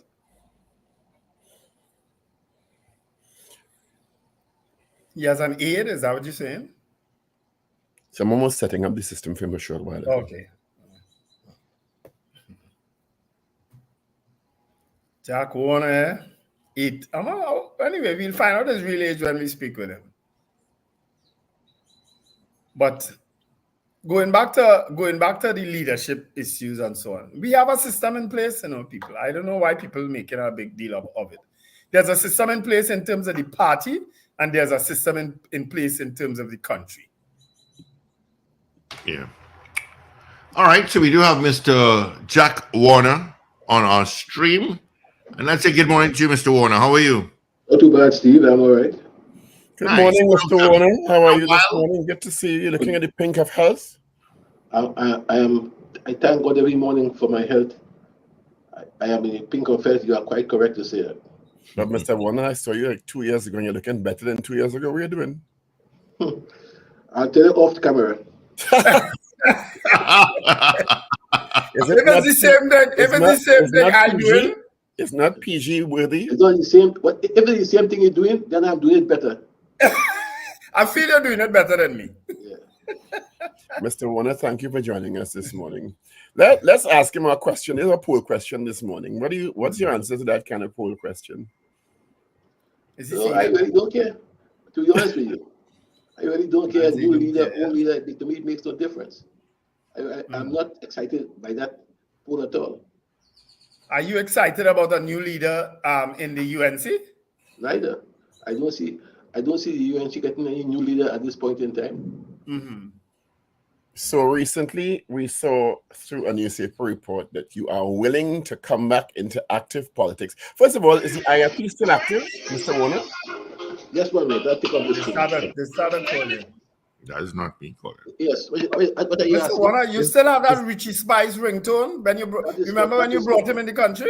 That is correct. You're not easy. Mr. Warner, is the ILP still active? No, it's not. It's not. Okay. So the recent newspaper report, I think it's the Guardian reporter, you are saying that you are willing to come back into active politics and contest a seat. Should Mrs. Prasad Bissessa give you the nod? Would that be an accurate representation of your words? Fair enough. That's fair enough. Why would you get back into politics now? What would be the impetus for you doing that? What would be the impetus for you all doing I'm saying is, if I can do anything to assist or to help, I will do that. I am not saying that I am getting in. If they need me, I'm there. I am saying that at this point in time, all hands on deck, and therefore what I'm saying is that if they need me, I shall be there. I have no problem with that. But why do you feel the need to be there to contest a seat? and a seat that you'll clearly win easily. I don't necessarily have to contest a seat. I'm making the point once again that if they need me, I'll be there. If they want me to contest a seat, I'm willing. If they say A, B, or C seat, I have no problem. And that's what I'm saying. Do you have any preference for a seat because you contested Chaguanas West or East? West. You contested Lupino Bonnier. You ran as an independent and won the Chaguanas seat very convincingly. But you didn't win the Lupino Bonnier. Is there a preference for a seat you would have if given the opportunity? I have no preference. I'm saying that is left to Mrs. Pasad-Bissessar and the party. I have no preference. All I have is a willingness to assist in political change. That's all. I have no preference. Doesn't matter to me in the least at this point in time. So, Mr. Warner, are there any, how I should put it, conditions attached to you going back to the UNC? In other words, none whatsoever. None whatsoever. I mean, listen, I don't need to put conditions to the UNC. I am making it quite clear that I'm willing to help. And if you're willing to help, you don't have to put conditions. And you'll go back there regardless of who are the players involved in the UNC. Let me hear it again. You will go back there even though there are players involved in the UNC who you would have criticized publicly before. Oh, sure. The past is the past. You forget I'm the man who invented yesterday, and today's today. You forget that? I can't forget that. Well, all right. then that mantra is still alive. Mr. Warner, what is your opinion on the 5 persons who they now describing as dissidents, and what role do you think it's had any impact on the image of the UNC in the last couple of months? I don't think so. I don't think it has any impact. I think there are some people who will be offended, yes, and that is quite natural, but I don't think it has any deleterious impact or effect on the UNC at this point. I don't think so. When the UNC, with yourself, got into power, it was under the People's Partnership Amalgam in 2010. Do you think the UNC should be considering amalgams with other parties at this time, or do you think they should go it alone? I think they have to include individuals from other parties, from other organizations, if they need to get the kind of attraction that they need. At the end of the day, what the UNC has to practice now is, for me, is more love than anything else. Embrace everybody, make it a unified fight, as it were, and see what happens after. Do you think the NTA should be one of those parties? In more recent times, we've seen a kind of, I don't know if it's to call it a rift between the UNC and the NTA in recent times. Do you think the NTA, led by Mr. Griffith, should be one of those parties considered? No, I'm not talking about an alliance. I'm saying that, of course, the parties should have candidates and they must fight under the banner of the UNC. So you don't think another party should be included as was done in 2010? I don't think so. I think that it should be a unified fight under the umbrella of the UNC. So if any of those parties want to contest or amalgamate, they need to join the UNC and fight under the UNC. They don't have to disband their parties, but they need to, of course, to enter under the umbrella of the UNC. But in the UNC, doesn't the UNC constitution say you can't be a member of another party while contesting under the UNC? Am I incorrect with that? I don't know what the constitution says, to be honest with you. If that's what it says, then they'll have to deal with it. But I can't tell you what it says. When last have you spoken to Mrs. Pasad-Bissessar? Last Sunday. Last Sunday. And what was that? If you could care to share, was that conversation? Well, I will do that after all. I think that is between Mrs. Pasad-Bissessar and me. Well, I had to ask. You know how to ask. I don't think that's for public consumption. Mr. Warner, you said a while ago that the UNC needs to show love and embrace everybody and win the election and then see what happens after. Why should the country go through that scenario again about let's see what happens after? Because we know what happened after the last time. So why should the country buy into that again? If you could look into the future and see which way will go and which will not, then you're a genius. Mm-hmm. So you're saying that because we would have had the experience of 2010 to 20. Yeah, but you can't use that, of course, as a yardstick to know what the future will bring. You can't use that. It's not sensible. No. It's not reasonable. No, but you see, that is what was sold to the public then. This public was sold an amalgam of the COP, the UNC, the NJAC, and the TOP in Tobago. The public was sold that amalgam.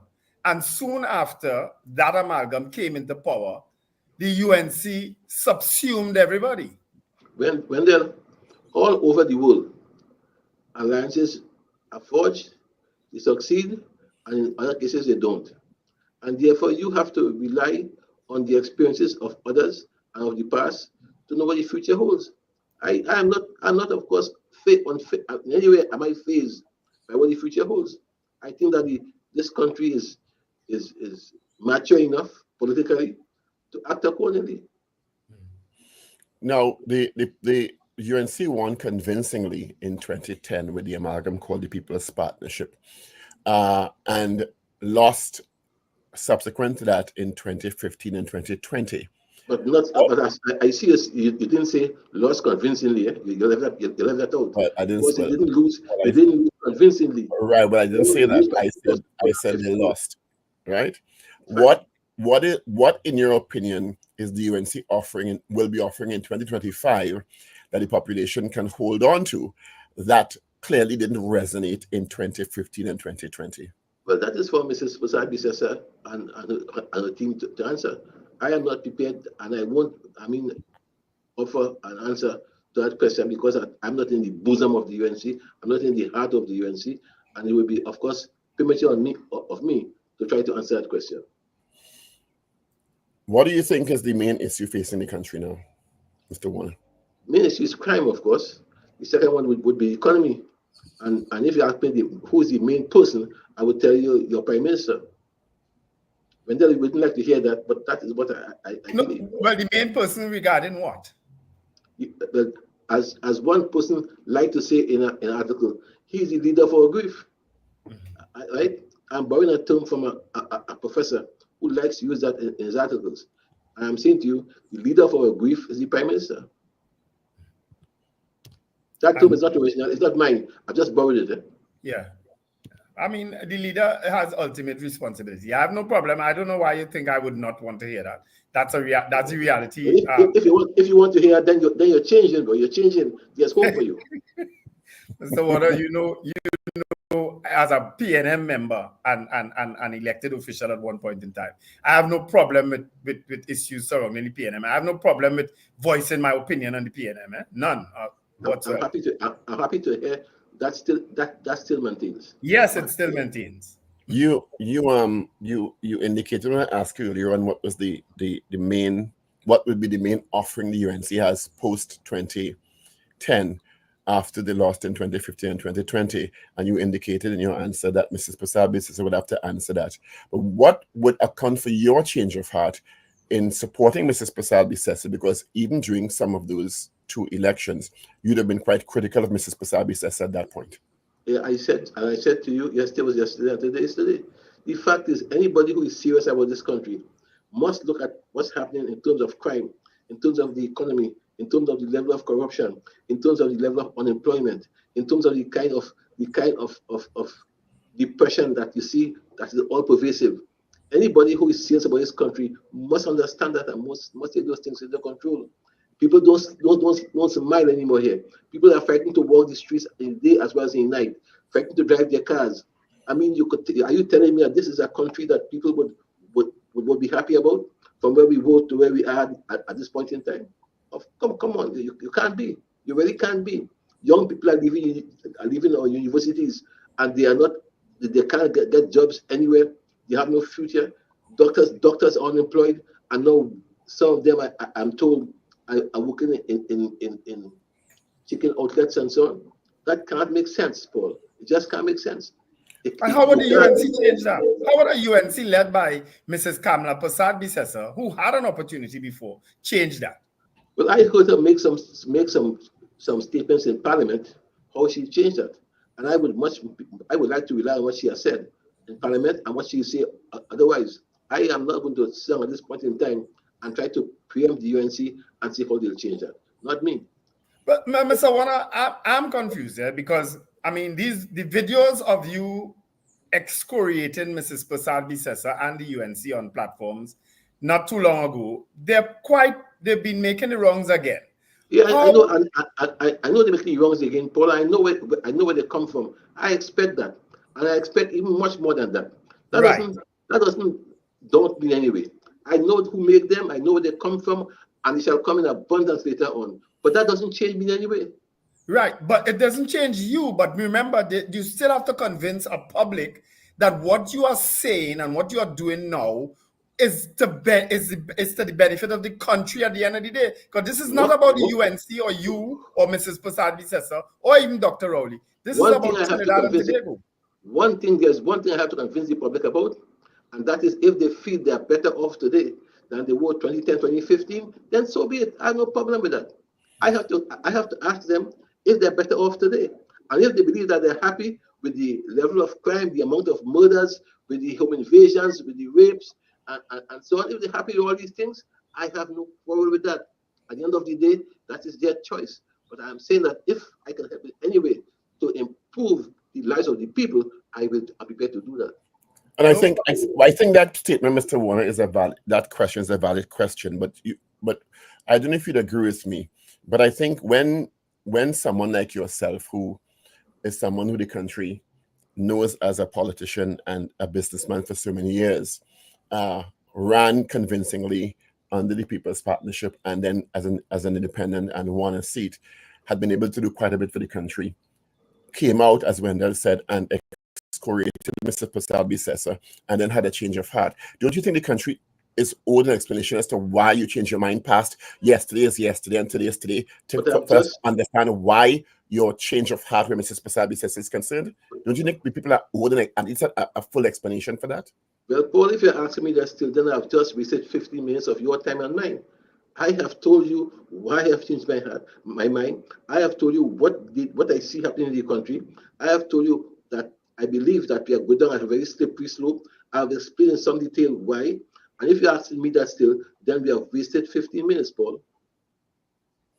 Well, what do you think of the marginal seats coming up in 2025? What I said? So what do you think are the marginal seats, the seats that will be up for grabs? The usual Puna, the St. Joseph, the San Fernando West, and so on. These are the marginal seats in the main, as I see them. And what do you think is the answer, going back to to me, what is the pressing issue facing the country, which is crime and national and citizen security? What do you think is the gap that is not being filled in making progress in the fight against crime? Well, let me give it just two simple examples. For over 10 years now, we have been talking about getting personalized number plates. In other words, you buy a car, you get a number plate, it's yours for life. You can buy 4 more vehicles if you want, it's the same number plate. That has been in the air for the past 12 to 15 years, Paul, and nothing has been done. Paul, look at what is happening in terms of the scans on the ports and so on. Nothing has been done. I have been asking for coastal police posts in Martlot, in Icacos, in Cedros, and so on. Nothing has been done.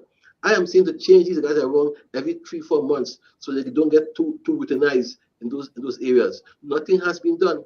I've made the point, Paul, that people should now have legally to work with their personal ID cards or some form of identification. So therefore, when you stop somebody, you know who you stop and legally and so on. And that will help to fight crime. Nothing has been done. And the list can go on and on, Paul. And these are not big money things. These are simple things that come from here and so on. Why don't we sit down and forget the politics, forget the politics, and think about the people? And if we do that, Paul, this country will be a better place. Every time this country has enjoyed success at any level, I have been part of it, whether it's in football 2006, whether it's in politics 2010, you name it. And therefore I'm saying there's a kind of renaissance which I feel should take place at this point in time. I'm sorry to be so long. You know, what you just said, probably maybe we should have started off the interview with that, because what you just said, Mr. Warner, you're absolutely right. But guess what? You've gone back to the UNC, who was also part of not getting a lot of these things done, who was also part of shutting down a lot of these things when they came into power in 2010. That's why I won't argue against the fact that the PNM has taken way too long to put things back in place, right? But the UNC was also part of that. So how are you able to convince me and anybody else now that the UNC will be the answer again? But Paul, the UNC is Wendell lost power. talking, Mr. Warner? Sorry, but you all look like brothers, you see, in politics. Politics. Yes. Sorry, but that's outside. Wendell, let me tell you something. The PNM voted out the UNC. The PNM voted them out. And the PNM promised certain things that they'll do this for this country. You have less corruption. You'll have, of course, better infrastructure. They'll be able to control crime. The famous talk is that if you cannot control crime, then you are the problem. You remember those statements and so on? Yes. They were elected to do these things. And therefore I'm saying, why haven't they? That's what I'm asking you. Why haven't they? They voted out the UNC. Fine, no problem. The UNC didn't do that and they failed. But Jesus Christ, after 9-10 years, you have done nothing. Let's face it now. Face it. Let's be fair. Well, I won't say they've done nothing because they have held. They have done much. Yeah, they have held the economy together during the most difficult period in the world, especially through those 4 years of COVID. They've held the country together still. So I can't say that they've done nothing. I could agree with you that certain issues along the crime front, they could have done more. I won't argue that. But again, you see, for me, there's a saying, I've lost it, but you are asking the country now, which is why maybe a third party would have been the best option at this point in time. But you are asking the country to go back to a leadership, a UNC led by Kamla Persad-Bissessar, Mrs. Kamla Persad-Bissessar, and that includes people who are there before the courts right now, Mr. Warner. In this country, and I expected to see that a long time ago, but I still live in this country where one is innocent until proven guilty. And I'm prepared to make no judgment on anybody, right? At this point, none. But if you have reasons to think otherwise, then fine. But I live by the mantra: one is innocent until proven guilty, my friend. No problem. Mr. Warner, Williams and so on. So I'm not worried about that. While you're looking in the pink of health, would you care to share your age with us? Well, I'm 6 years older than Rowley. I'm 3 years older than Donald Trump. I'm 4 years younger than the Pope. So that should give you my age. So you should be going to the Vatican then. No, that's too far for me, man. I want to stay here. I want to have my Vatican here in Trinidad and Tobago. At the risk of sounding ageist, there's been a conversation about the age of our present leadership stock. Do you think that's a factor? I really don't think so. You know, you see, I am not. This country, Trinidad and Tobago, is a speck of dust in the world. A speck of dust. You have Joe Biden at 81 still leading the U.S. You have but he stepped down. He hasn't stepped down as yet, right? He didn't offer himself for presidency again. 78, still going for office. So as one person said, for me, age is just a number. If you're not sane here and in good health, then fine, you move on. But there has to be a combination of age as well as youth. And I've seen that. Find the best match that will give you a good government. Well, it's not so much age as it is health. Huh? But okay, fine. Some people believe age. I'm saying. But I believe, of course, health, and more so health here, sanity here, than anything else. Yeah. We spoke a while ago about the issue of the UNC going it alone, and I'm paraphrasing here because you said anyone who wants to join to contest the election should join the UNC and go under UNC banner, right? Is that correct? That's it, sir. What of Tobago then? Because the UNC doesn't seem to have offered a candidate in Tobago. What do you think will happen in Tobago? What I'm saying that does not apply to Tobago. My apologies. That's apply to Trinidad. What I'm saying doesn't apply to Tobago. Why should it apply to Tobago in a national election? Tobago should be allowed to fight the election as they have done in the past and come up with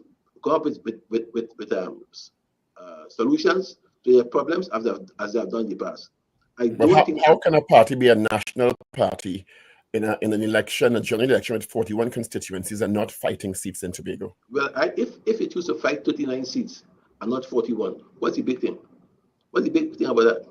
The big thing is that you're trying to represent all 41 constituencies in Trinidad and Tobago. And you just earlier on you said if the party is in terms of an alliance and amalgamation, anyone who wants to be a part of that should join the UNC and fight under the UNC banner. But now you're saying Tobago is different. That doesn't sound like it's reconciling well. You know, a fellow named the late Lloyd Best, and you might not have been around in those heady days. I was in school. Lloyd Best had said something. He said, in Trinidad and Tobago, you have 3 societies, right? You have Trinidad, you have Tobago, and then you have Trinidad and Tobago. That's what he says. And therefore, I'm saying for you that it doesn't apply that you have to fight Tobago if you know that your political fortunes in Tobago are not good. What sense it makes? If at the end of the day, Tobago wishes to come in the UNC or the PNM, as the case may be, then so be it. But you look and see where your political fortunes are, and you maximize those areas, Paul. Yeah, but that don't make sense. That don't make sense, Mr. No, it doesn't make sense to you. But those things doesn't make sense, period. It does make sense to you from where you are. But I'm saying, fine, it does make sense to us from where we stand, where we sit. That's all. So then why fight Laventille East and West? Why fight Port of Spain North and South if you know you're not going to win those seats? How you know? Because if I have to use your justification for them not going into Tobago, why are they fighting some of these PNM seats that they know they'll not win? Why the PNM fighting some of the seats of the UNC seats? The PNM has fought all 41 seats, all the seats available in any election all the time. PNM don't sit out any election, whether it's a by-election, a local election, or a national election. PNM fight all the seats. Good for the PNM, Wendell. Very good for the PNM. That's all. But doesn't it mean, Mr. Warner, that at some point, given the fact that the THA is presently held by Mr. Augustine and his colleagues, and if they are successful in winning 1 or 2 Tobago seats, that it means that the UNC will have to form some sort of amalgam with them going into the lower house? It's quite that's a possibility. That doesn't that contradict what you said earlier? The UNC has to go it alone, or you're talking about in the campaign and not necessarily in forming a government? Let me get it again, please. What does that mean that what you said earlier on about the UNC going it alone and people fighting under UNC banner, it's only good for the campaign and not necessarily forming a government? Why not? I should form a government. I don't see, of course, I don't see it being too different. Why can't you form a government? I really don't understand what you're asking me, Paul. Well, you said earlier on that if someone wants to join with the UNC, they should come under UNC banner and be a part of the UNC. I said so. Right? And now I'm asking about Tobago, and you're saying, I said, ask if Mr. Augustine, Fali Augustine, is to win a seat in Tobago, isn't it a logical thought process that some sort of amalgam would have to be formed with Mrs. Pasal-Bisses and the UNC to form a government under some circumstances? I could see it being a possibility. But they would not have run under UNC banner? No, they would not have, but of course you have a situation whereby they will be able to determine whether it's good for them to join the UNC or the PNM. They have to determine that. That is their call to make. But it was done before, Mr. Warner. That was done before, and we know what happened as a result of that. You keep forgetting, Wendell, that yesterday is yesterday. You keep forgetting Mr. that. Warner, you can't be so flippant. Well, I don't. That's not being flippant at all. That is using history. That is using history to help you determine the present. That is using the past to help you determine the present and the future possibly. So what are you saying? The public should forget the lessons learned in both cases, both the PNM in the past and the UNC, because that's why the government has changed at different times, and forget history and just vote on now? That's what you're saying? Mr. Independent Senator, I'm saying more than that. I'm saying, I hear saying, Mr. Independent Senator, I am saying if the people are happy with things as they are, then stay so. That's all I'm saying. As very simple as that. It's a simplistic. If they're happy with things as they are, then stay that way. Vote as you want for the PNM and so on. If you're not happy, then use the alternative. That's all I'm saying. And I'm not saying much more than that. And I don't understand the words you're trying to put in my mouth this morning. It doesn't. I mean, after all this Monday morning, man, don't put words in my mouth. Mr. Warner, we'll never try to put words in your mouth. I want to go back to your role, because you were once a Minister of National Security. And I think people respected you in that rule. And you said earlier on, you gave examples about the number plates, which I agreed with. I agree with totally as one of the mechanisms by which people can start tracking cars, because cars are used in almost all crimes. The roadways are used in almost all crimes. Do you see other gaps in the national security infrastructure that could provide gains in the short to medium term that you can identify for us? Well, there are one, two others which I have not going into real depth about, and I don't want to put them out in the public domain as yet. But simple things as the process of eliminating rogue cops from the police service. Look, a guy who got killed as a police officer in Arima last week, he was on a disciplinary charge in 2014. 2014, Paul. It has taken 10 years, and he's still on the disciplinary charge. Now, he was murdered, right? But why should it take 10 years for a police officer to be disciplined? 10 years, Paul? Why is it that we don't have some system or some mechanism whereby guys who want firearms can follow a particular procedure and get the firearms? Why should the commissioner of police be the sole person to determine about firearms? And you don't have a reason why you're not giving it X or Y a week. And then people's businesses are being robbed morning, noon, and night. Why? These are simple things, Paul. I haven't gone to the depth of them and so on. But for me, these are simple things you can do. You have rogue officers, right? And thing is, people know who they are, and the police hierarchy know who they are, and doing nothing about it, Paul. Nothing. So why do you think there's a reluctance to deal with that? Because I've raised that over and over. I've raised the issue of corrupt elements in customs over and over. Why, as a country, are we reluctant to deal with the corruption in the police service and deal with the corruption in customs in a really effective manner? What's the issue there? Well, I can't answer you on that, except to tell you that possibly both of a feather flock together. Mr. Warner, as you raise certain issues just now around the TTPS, because we have been very, how I should put it, vocal about issues in the TTPS on this Power Breakfast show. Do you think the time has come, and I'm not talking about past history now, because past history showed that you all didn't want a foreign commissioner. Do you think it's time for a foreign commissioner of police? I don't believe so. You don't? I don't believe. Look, what happened in the old days when we had people like Eustace Bernard and the guy from Tobago, I can't remember his name at the moment. And these guys, they are local guys, Trevor Paul and these guys, what happened to them? What happened to James Filbert? And we had police commissioners before who had the respect of the country and whom you could look up to. Guys who knew about beat and patrol, who had gone through the system from beginning to end. Why you have to go outside to get everything that you believe is good? Everything from food, go right back to police commissioners, have to come from outside? I don't subscribe to that. Well, let me rephrase that then. Do you think we need a commissioner of police who did not come up through the ranks of the TTPS to be effective? I think we need a police commissioner who knows his or her job and who is free from politics as it operates at this point in time.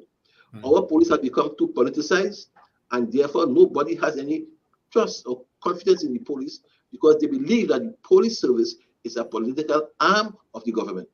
True or false, I don't know. All I'm saying is they look at the police as a party group, and whether that is true or false is not for me to say. All I'm saying that is a perception out there, and you must change that. Well, do you then think the process for appointing a commissioner, which goes through the Police Service Commission, and after that merit list is created and passed on to the Parliament, any government in power can say yes, no, yes, no. Do you think that process should be changed? I have not given it any thought, Paul. I have not given it any thought, and I'm sorry I can't answer your question at this point. Well, what are your thoughts then on the period that Gary Griffith was Commissioner of Police? He was a good Commissioner of Police. People had confidence in the police then. Crime was down. The fear that is now all pervasive and exists at this moment was not there in his time. He may have made some errors. I am doing, but I'm not able to judge anybody. What I do know that the public had a higher regard for the police then than they do now. Right, which is why I asked the question about someone outside of the ranks of the TTPS running the TTPS, because I don't believe anybody in those ranks who came up through those ranks of the TTPS at this point in time can do the job that is required. I want to just switch in our last 4 minutes to the issue of sport. It would be remiss of us to have you here and not ask your opinion on the present state of the national senior football team, football in general, and sport in general in Trinidad and Tobago. What do you think is the issue? I don't think we have a football team that can carry us very far in terms of competitions, especially the World Cup. I think that what we have to do in football is to go back and build from the ground up, build our youth programs. We have no footballers to date that I believe that is acceptable at the highest level. In fact, I want to go further and say, I believe that we have to go outside to get a coach to come and assist us. I don't believe there's anybody in the country at this point in time who's able to take this football team to the World Cup. And that is the epitome of football, the World Cup. And therefore, I am looking on. I see some names. Look, Paul, can you call the names of 5 footballers in the country? No, I can't. But when you say a coach from not here, would that include people like Dwight York who are not based here? No, I don't think Dwight York has had enough experience, to be honest. I know him well. He lived in my home and so on. But we did people like a Bin Hacker, for example, right? We did people like that. They're expensive, they're costly, but you will understand that when you make that investment, you make it, of course, for the country, not even for the sport alone, for the country. But if you say we have no players now and the developmental process has had gaps where we haven't developed the kinds of players, and you could correct me if I'm wrong, what's the sense of bringing in a current coach if we do have the cadre of players? The coach doesn't have to come in now, but I'm saying to you 2 things. First of all, you have to have your youth programs, under 17, under 19, under 21, and so on, that you work on build. For 10 years, I did that, Paul. And that created the Latapia and the Yorks and so on of this world. They didn't come overnight. For football, there's no quick fix in football. You don't have no Nescafe mentality for football. Instant coffee, instant football. It takes time. And we can't get to where we want to be until we invest time and money in building a base. That's what I'm saying. So Mr. Warner, you think a local can be a coach, but a foreigner should. But you don't think a local could be, you don't think a foreigner should be a commissioner of police, but he could be a football coach. Are you confusing? The 2 things are different. But I know it's 2 different things, but I'm just saying, I'm going with... Wendell, please. The 2 things are different. 2 completely different things.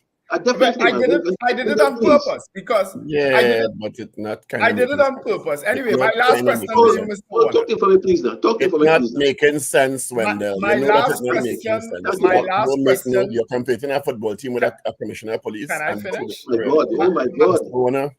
My last question to you, Mr. Warner. Should UNC win the next elections, what ministry can we expect to see Mr. Warner heading? I couldn't care less. All I want, of course, all I want is political change, regime change, to bring some stability to this country. But I couldn't care less. It doesn't bother me. Those things, of course, very honest when those things are important to me, you know. I repeat, and I'll end by saying, my role, my hope is that I can contribute in improving the lives of the people of this country. And I want to end on that note. How is your lovely wife? Oh, she's fine. She's fine. She's still, of course. I see she has those wonderful Hawaiian shirts well organized for you. I will tell her. Thank you very much, Paul. Thank you. You always try to look like a young boy. All right. But you look great, I'll tell you that. You look very well. I'm a young boy from the waist down.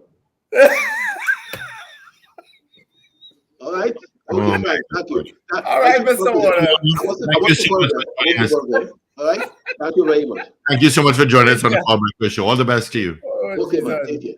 Good, man. Thank you. All right, gentlemen. Before we see the short pants there. Have a great day. Be safe. Have a wonderful week ahead. Happy Diwali, Trinidad and Tobago. Yeah, have an absolutely wonderful day. Remember to let go and let God. All right, gentlemen. Thank you so much. Let's get into our 8 o'clock news brief, if he's in. This is your news bulletin from Power 102 Digital. These are your news headlines, or rather your news update to 8 o'clock. I'm Avril St. Bob. Good morning. ILP leader Jack Warner says that crime is the main issue enveloping the country right now, and the Prime Minister must be held accountable. He was speaking on the Power Breakfast show this morning. He said that persons who are tasked with choosing who they believe should be responsible for the country's affairs must take into consideration glaring issues like crime, the economy, and the levels of corruption. On October 23rd, Warner said that he was willing to be a UNC candidate in the election, which is constitutionally due by next August, if political leader Kamla Persad-Bissessar is open to the idea. Asked this morning how he intends to convince the population that he will act to benefit TNT, he said that he would ask citizens if they believe they are much better off now than before the ruling party took power. He said every time the country has achieved success, he's been part of it, whether it was football in 2006 or politics in 2010. Acting Prime Minister Stuart Young and People's National Movement's General Secretary Foster Cummings have shot back at detractors who speculated that there is division within the PNM by reinforcing the party is strong and united. The United National Congress is questioning state-owned TTT for its breakdown in transmission of Saturday night's live stream of Diwali Nagar just before its leader was expected to address the audience. It is also demanding an apology and an immediate rebroadcast of her address. And positive is how Minister of Tourism, Culture and the Arts Randall Mitchell says reports of the carnival on the tourism sector in Tobago has been. Tobago October Carnival Association President Dexter Sandy is also reported as saying the execution of carnival this year was successful. And Deputy Commissioner of Police Suzette Martin deemed the carnival a safe one. Well, that was your update to 8 o'clock. Look out for news info at 12 noon.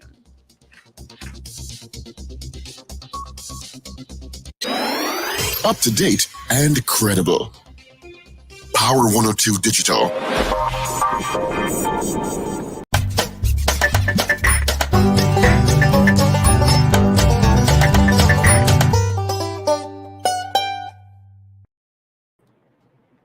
Alrighty, it is 2 minutes after the hour of 8 o'clock on this, the 20th day of October. Good morning to you and welcome to Power Conversations with Dennise Demming and her guest, which I haven't seen in so long.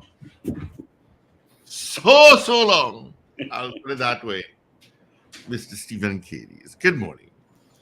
Good morning, Steve. Good morning and welcome, Stephen Cadiz, to Power Conversations. I host Power Conversations on a Monday and Wednesday from 8 o'clock. We spend time digging in deeper into issues that are impacting our country. Mr. Cadiz, how have you been?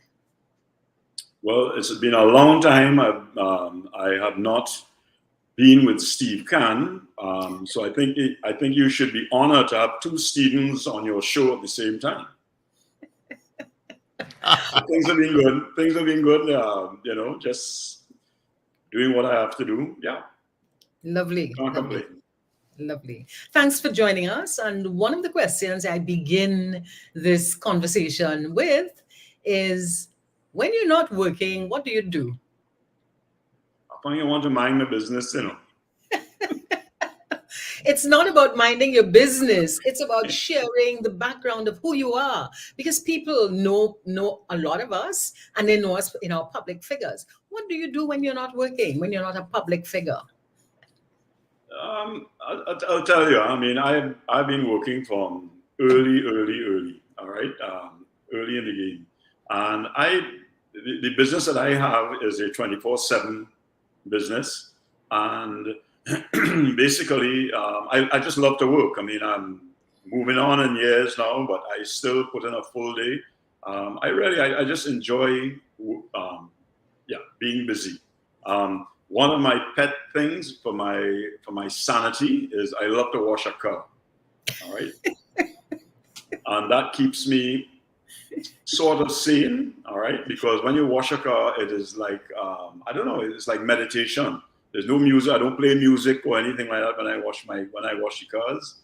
And it's just me on a bucket and some soap and a rag, and I am a happy camper. So, Steve, if you need your car washed, it's not going to be $100 like what you pay now.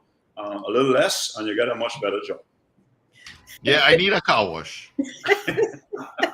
So, Stephen Cadiz, when you're not working, Wash you're your washing cars cars. and working. Okay, let's not continue that conversation, because next thing you're going to be promoting your car wash. But I invited you to this conversation because I recall the death march that took place in Port of Spain in 2005. What inspired you to create that death march? I think we were, and when I say, I mean, I was the if you want to call it, the poster boy of the Keith Noel Committee.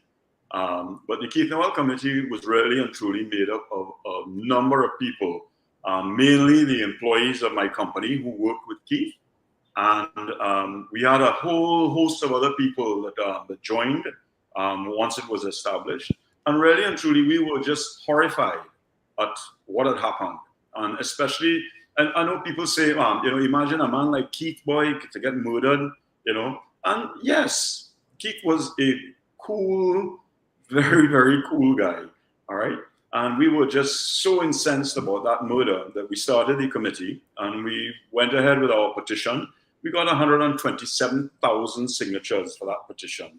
That's a substantial amount of signatures for a Trinidad petition. And then afterwards, we just said, something, we need to do something bigger and more pronounced, which was the death march. Because at that time, in 2005, October 2005, the murder figure for that period was like 300 murders for the year already. And when you tie it back into where we are today, I mean, that's a whole, we have really and truly gone very far south in trying to stem the tide of murders and crime and just general criminal activity. But the death march was something we said, we need to make a major statement. Standing up on a street corner, which is what we did, getting signatures, was one thing.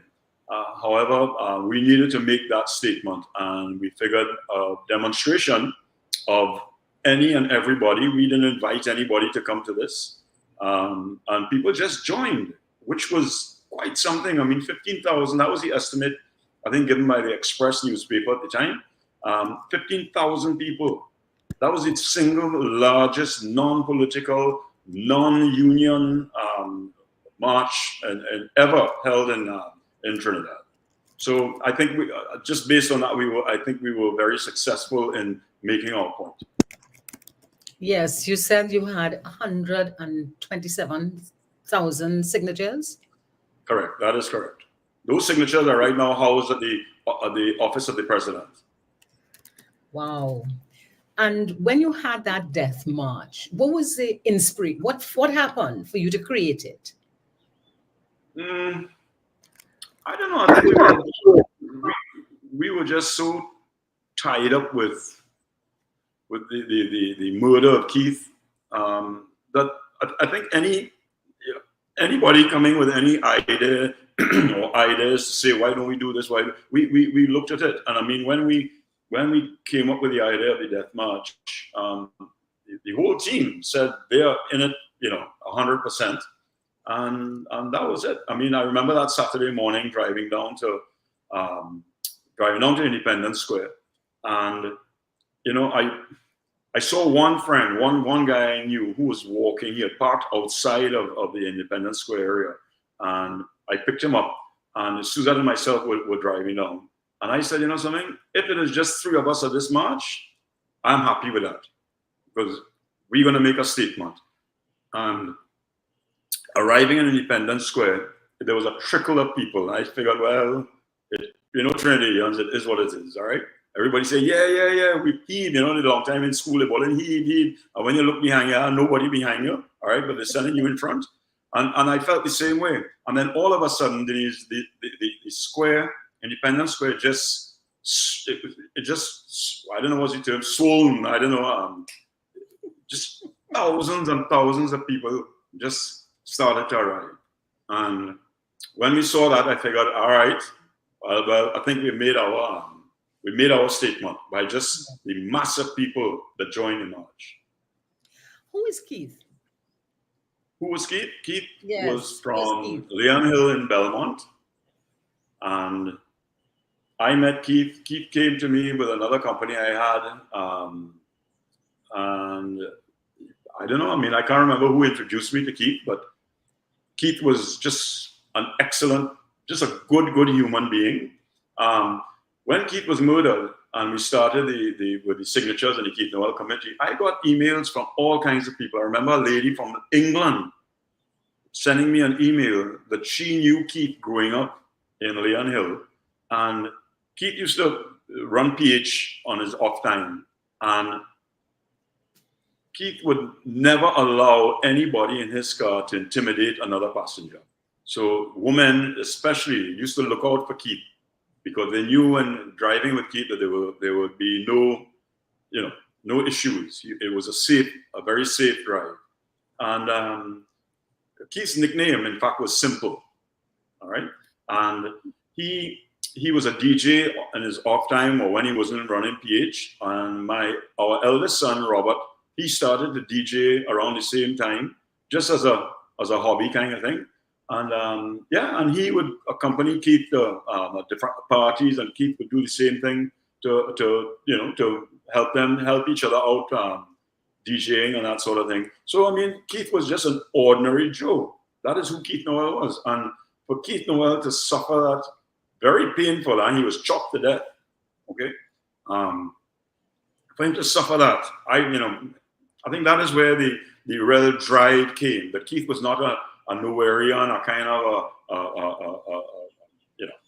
another type. I don't know how to describe it, but and I think that is what really and truly propelled people to support not only Keith Noel but the Keith Noel Committee.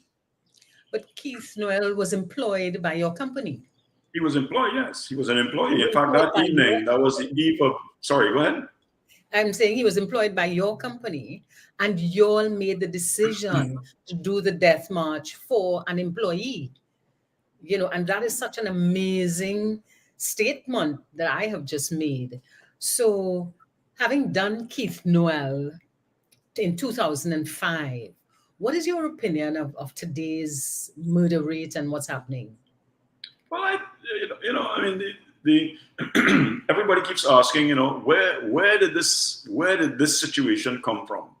How come Trinidad and Tobago, that has always been maybe very much on the slow side of the Caribbean, we are not hustlers and must have and all that sort of thing.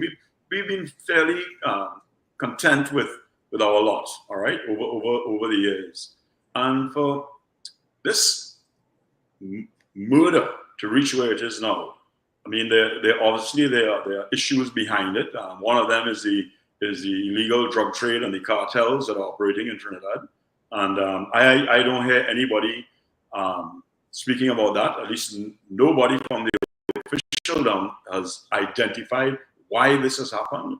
You have issues of the 2 years of COVID and no school. So you had 15-year-olds that were dropped out of school, okay, during the COVID and never went back to school. What are these kids doing? That's some time ago, yes, but when COVID was finished, they were now 17. So where they were going? They have no place to go. And a lack of opportunity. Education definitely is a major issue. And I don't see that we are making any attempt whatsoever to fix the real problem behind crime. Crime is not about locking up people. I see people mouthing and going on about bring back the hangman, etc., etc. Well, I am totally against that. You cannot hang your way out of this. You're not going to jail your way out of this. You have to fix the society. And our society here in Trinidad, and look at Tobago. Tobago has one per capita. Tobago has probably the highest murder rate in the Western Hemisphere. Imagine that. Sleepy Tobago. Okay? I mean, how do you explain that? And the authorities, I don't see not one comment coming from the authorities makes any sense as to how are they going to fix this problem. So until you figure out a way as to why the crime is happening and how you're going to deal with it, then we're going to see 550 murders or 600 murders this year. And next year, we're going to see 650, 700 murders. And it's just going to keep going on like that. Okay, let's just go back to your death march. What did you hope to achieve when you all did the death march? Something that we did not achieve, which was really and truly raising the awareness for people to stand up for, stand up for what is right. Stop fooling around with it. Stop putting in more burglar bars and more alarms and cameras is not the answer to crime in the country. So we were hoping really and truly, that is 19 years ago. Imagine that, huh? 19 years ago, we were marching in downtown Port of Spain, trying to raise awareness for people to understand the serious nature of what was happening. And what we're reaping today is basically the non-result of the death march. Because I don't think, as much as people supported it and wanted to be part of it, and even if they couldn't actually be there, they still supported it. But we have to do more than that. And that is what we were attempting to do. Raise the awareness that this thing could not continue to happen, to terrorize this population. It could not happen, it could not continue. And that's 19 years ago. And here it is today. Look at what we're talking about today. Yep. Well, you said that you did not achieve your objective. And in a way, I agree with that, because what has happened since 2005 to today is crime has just transitioned. It has just become worse almost on an ongoing basis. But let's talk a little about who is involved with helping you to have 127,000 Trinidadians march against death, against crime. Who is involved with helping you? The employees of my company and co-workers of Keith. And they are from all parts of Trinidad, from deep south, the east, Port of Spain, central, you name it. And we would go on a Saturday. The first outing we did was in Keith's own community in Belmont. And we stood on the streets of Belmont. Of course, people watching you kind of funny. Where are these people at all? What are they coming out here in the blue jersey for? This politics? What are they looking for? Votes? What are they looking for? All right. And we started with that. The second outing we went, because we would alternate a city center on a rural area. The second outing we went to Matlot. I remember a lady in Matlot saying, it have no crime up here, but what going on in town, bound to reach here. So I sign in my arm. I'm going to sign it. All right. There's in a little parlor in Matlot. Okay. And that is how we did it. So it was no science to what we were really doing. So then, and then we went to Tobago. In Tobago at the time, Tobago's population, I think, was 55,000 people. And we signed over 7,000 signatures in Tobago on one Saturday. Okay, standing outside downtown Scarborough, that is where we were. 7,000 people signed that petition. When you work that back as a percentage of the population, and I mean Tobago typically, what going on in Trinidad is for Trinidad, that's not for Tobago. But people were genuinely interested in being part of this, and that was the strategy that we used. And I mean, we would have our confab during the week, say, okay, where are we going this weekend? Because we always did it on a Saturday. It was never during the week, always a Saturday. And I say by alternating the locations, it worked well for us. I mean, I remember I wasn't here for that particular. They went on a Sunday. It was on the Maracas Road by the pillars, getting people to sign, and people stopped their cars on the way to the beach to sign. So I think that all in all, that part of it, we really achieved what we set out to do, to create that awareness. I say 127,000 signatures is not 4 signatures. That's a hell of a lot of signatures. Yes. Yeah. I don't do math, but that's sounding like about 10% of the population. I guess Steve can't work his calculator there. Work on the calculation for us, but that was significant. And tell me about the format of that march. Where did you all begin? What did you all do? How was that? Suzette and I would sit. Just now, Suzette is your wife, right? Yes, so you need to let our audience know who Suzette is. Not just my wife, my darling wife. All right. And And all of a sudden, but just sitting at the table at night having dinner, and all of a sudden it would just come to me, all right? Because I don't know if you remember, we used to do these full-page ads every Friday in 3 newspapers and the 3 dailies. We would have these big full-page black and white ads, and we had to submit the what do you call it? The print artwork. or whatever it is, the artwork by Thursday at 4 o'clock in the afternoon. Okay, and Wednesday would come, and Wednesday night would come, and I didn't have a headline because our thing was the banner. Okay, and all of a sudden it would just come. 2 of us would be having a conversation, and Suzette would say something. I would say, "That's it, bang! That is the banner headline for Friday," and that is how we would do it. And it's, I guess, the same thing with the Death March. Now, the Death March obviously was not. We didn't create that name. That came from World War II. With a famous march of the Japanese marching the captured soldiers on a march which was a death march, because the amount of people who died on that 1 week or 10 days or 1 month march, I can't remember how long it was, just fell down on the road and died, and they just left them there. These are captured soldiers. So I figured, something Trinidad needs to wake up. People told me, "Oh God, the Death March, I don't want to be involved in nothing like the Death March." I remember Mrs. Manning at the time. She was the Minister of Education, I believe, 2005. Could be. And she says, I have nothing against the march, but I don't like the word Death March. And I figured that is, we hit it right, because this is exactly what it is. You have 300 dead people, 300 dead citizens of this country, and let us all be very real about it, okay? And therefore, whether you like the term Death March or you don't like the term Death March, it is what it is.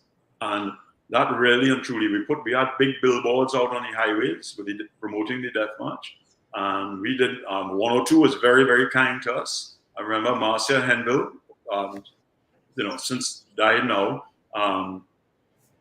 She was a real supporter. And the other radio stations, but just a little, I keep going back to a couple of things. On the Thursday before the Death March, I remember listening to one of 102's competitors, 95.5 with Tony Lee and Dale Enoch, and people were calling in and saying, "What happened here? How you could create a march calling it the Death March? What is wrong with it? What kind of thing is that?" And all this. And I figured, something, we have it right. Because if you're calling to talk about it, it means you're thinking about it. Okay? And therefore, we hit it right. And I mean, I was more surprised than anybody on the success of that march. We had the BBC. BBC covered the march. When I say covered it, it was on their website the following day, the Sunday, and I figured, yes, look, don't like it. Fact is, it happened.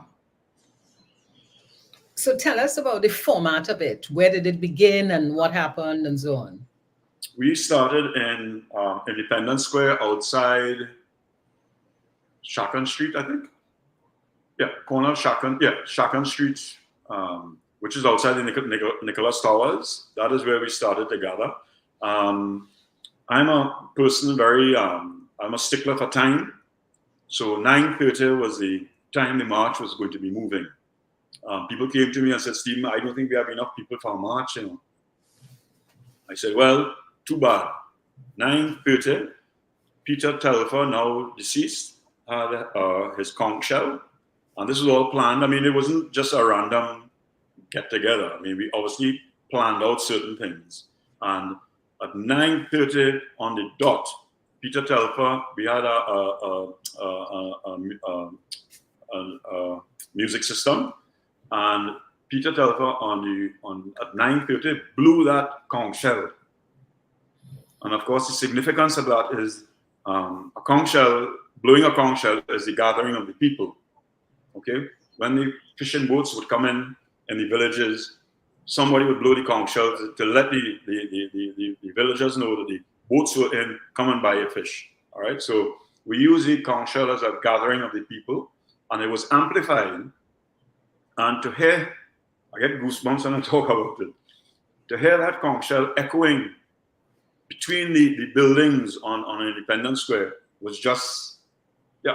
I mean, as far as I'm concerned, I could have gone home after that. All right, it was so. It was an eerie kind of feeling, and yet still one of satisfaction that people actually came, and we had people. We had no music during the march. We only had drumming. So we had Peter Telfer with his Mawasi, is it group? We had Tassa. It was all all only percussion, and yeah, and it was just a different thing. We had I went to Peter Minshall. Somebody introduced me to Peter Minshall, and I told Peter what we were doing, and he sketched out a thing because I wanted 300 dead people to be in the march. All right, the Walking Dead, to be able to show the country what 300 dead people looks like. So when we arrived in front of the Red House, because we left Independence Square, walked up Henry Street, crossed over on Duke Street, came down Frederick Street, and we were going to come back to Independence Square and then go up Abercrombie to the Red House. And the police said, no, you're going to make the spin right here on Knox Street, I think. Is it Knox? Anyway, bordering south of Woodford Square.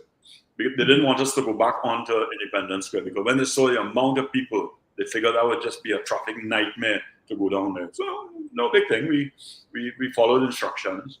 And then when we got in front of the Red House, I instructed well, the dead people were random. We were just giving out these costumes, all right?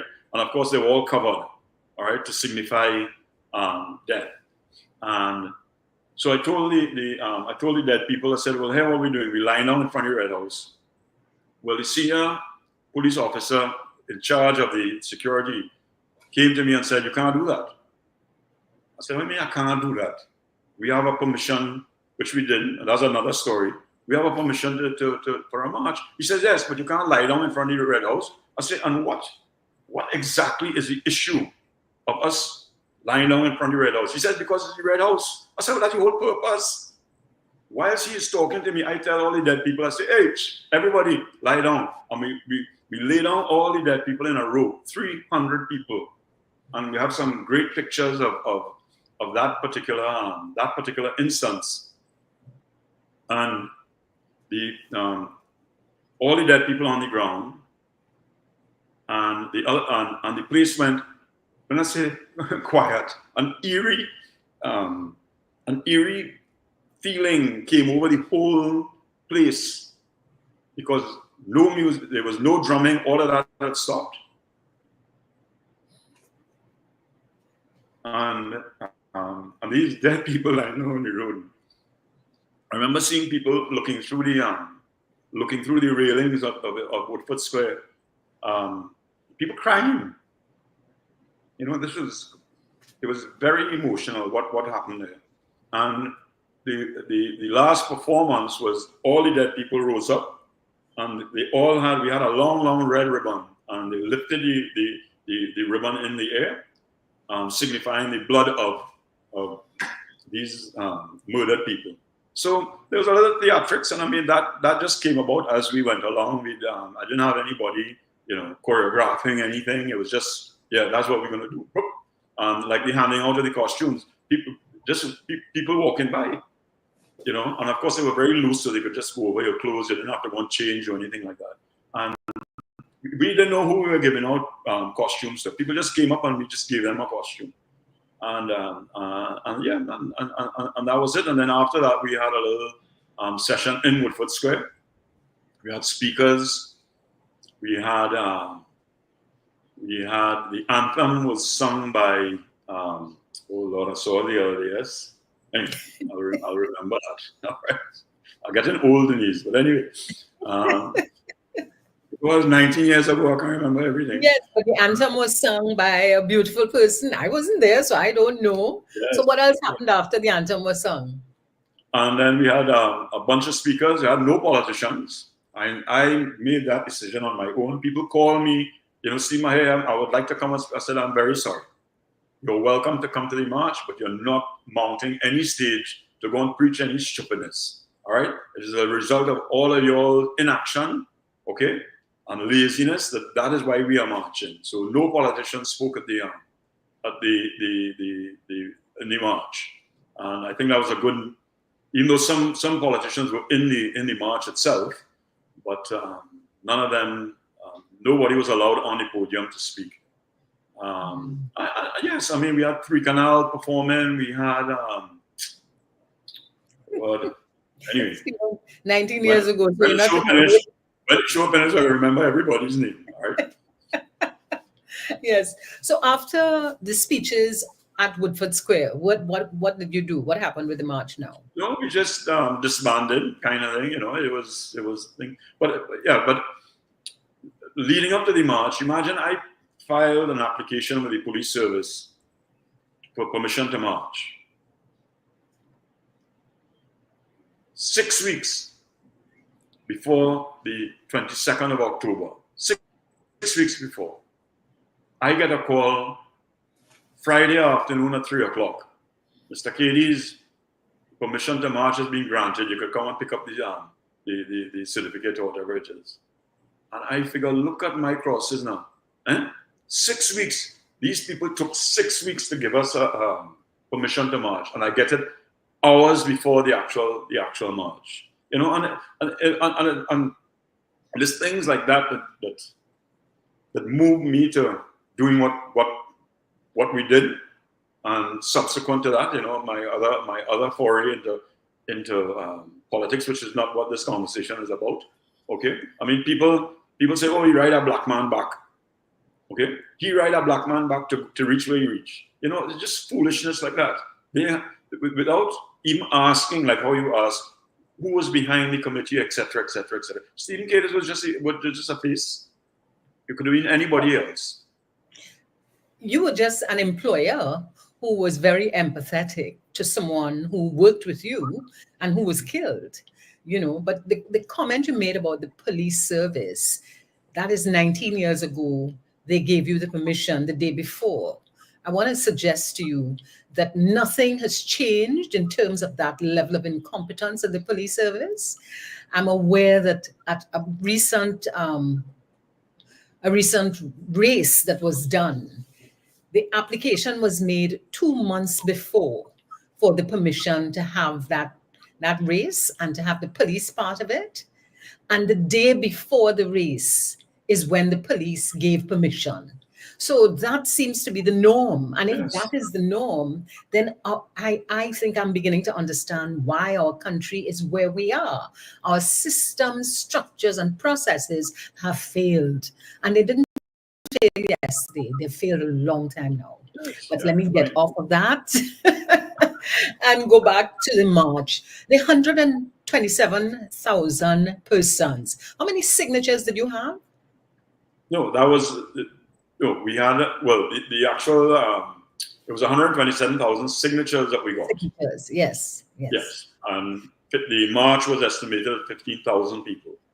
Okay, so your march was estimated at 15,000 persons, but you had 127,000 signatures. So what happened? What did you do with those? How many boxes did you have of paper? A lot of boxes. That was a lot of boxes. Former President Max Richards, he was very accommodating, if I may say so, in that it was a non-issue for us to present the president because, again, in this country, you have no right as a citizen to petition the parliament. Huh? Explain that. What do you mean you have no right as a citizen to petition the parliament? I have to go through a politician. You as a commoner, okay, or we, two of us as commoners, have no right. There is no facility, there is no process whereby we can say, we want this, okay? There is nobody to send it to unless you send it to your friend who is your MP or whoever. And then if the party that person belongs to decides, we ain't going down that road, okay? Tell Cadiz, one from here. All right, then your voice is not heard. You can't. And it is you wear this thing that and we only found that out after we started the petition. And I was speaking with somebody, I can't remember who it was, and they said, no, he said, you have to go through a MP. I said, I ain't going through no MP. We're going to do it on our own. And that year, Max Richards, at the opening of the Parliament, it would have been in September, the joint sitting of Parliament and the official opening, and he mentioned the Keith Noel Committee. And that is not something that is done with what they call it, a throne speech. Okay? Mm-hmm. You don't single out anybody, you don't single out any organization or anything like that. And he did.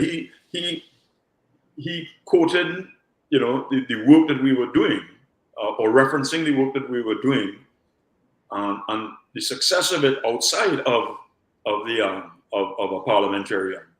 So it's, I think that without a doubt, I think those of us who were there at the time, we made a statement, and we got the country to sit up and understand the statement that we were making, with a view of finding a solution to this issue, which of course we have not yet done that, because the Parliament, sorry to say, and I don't mean to get political, but the Parliament is is weak.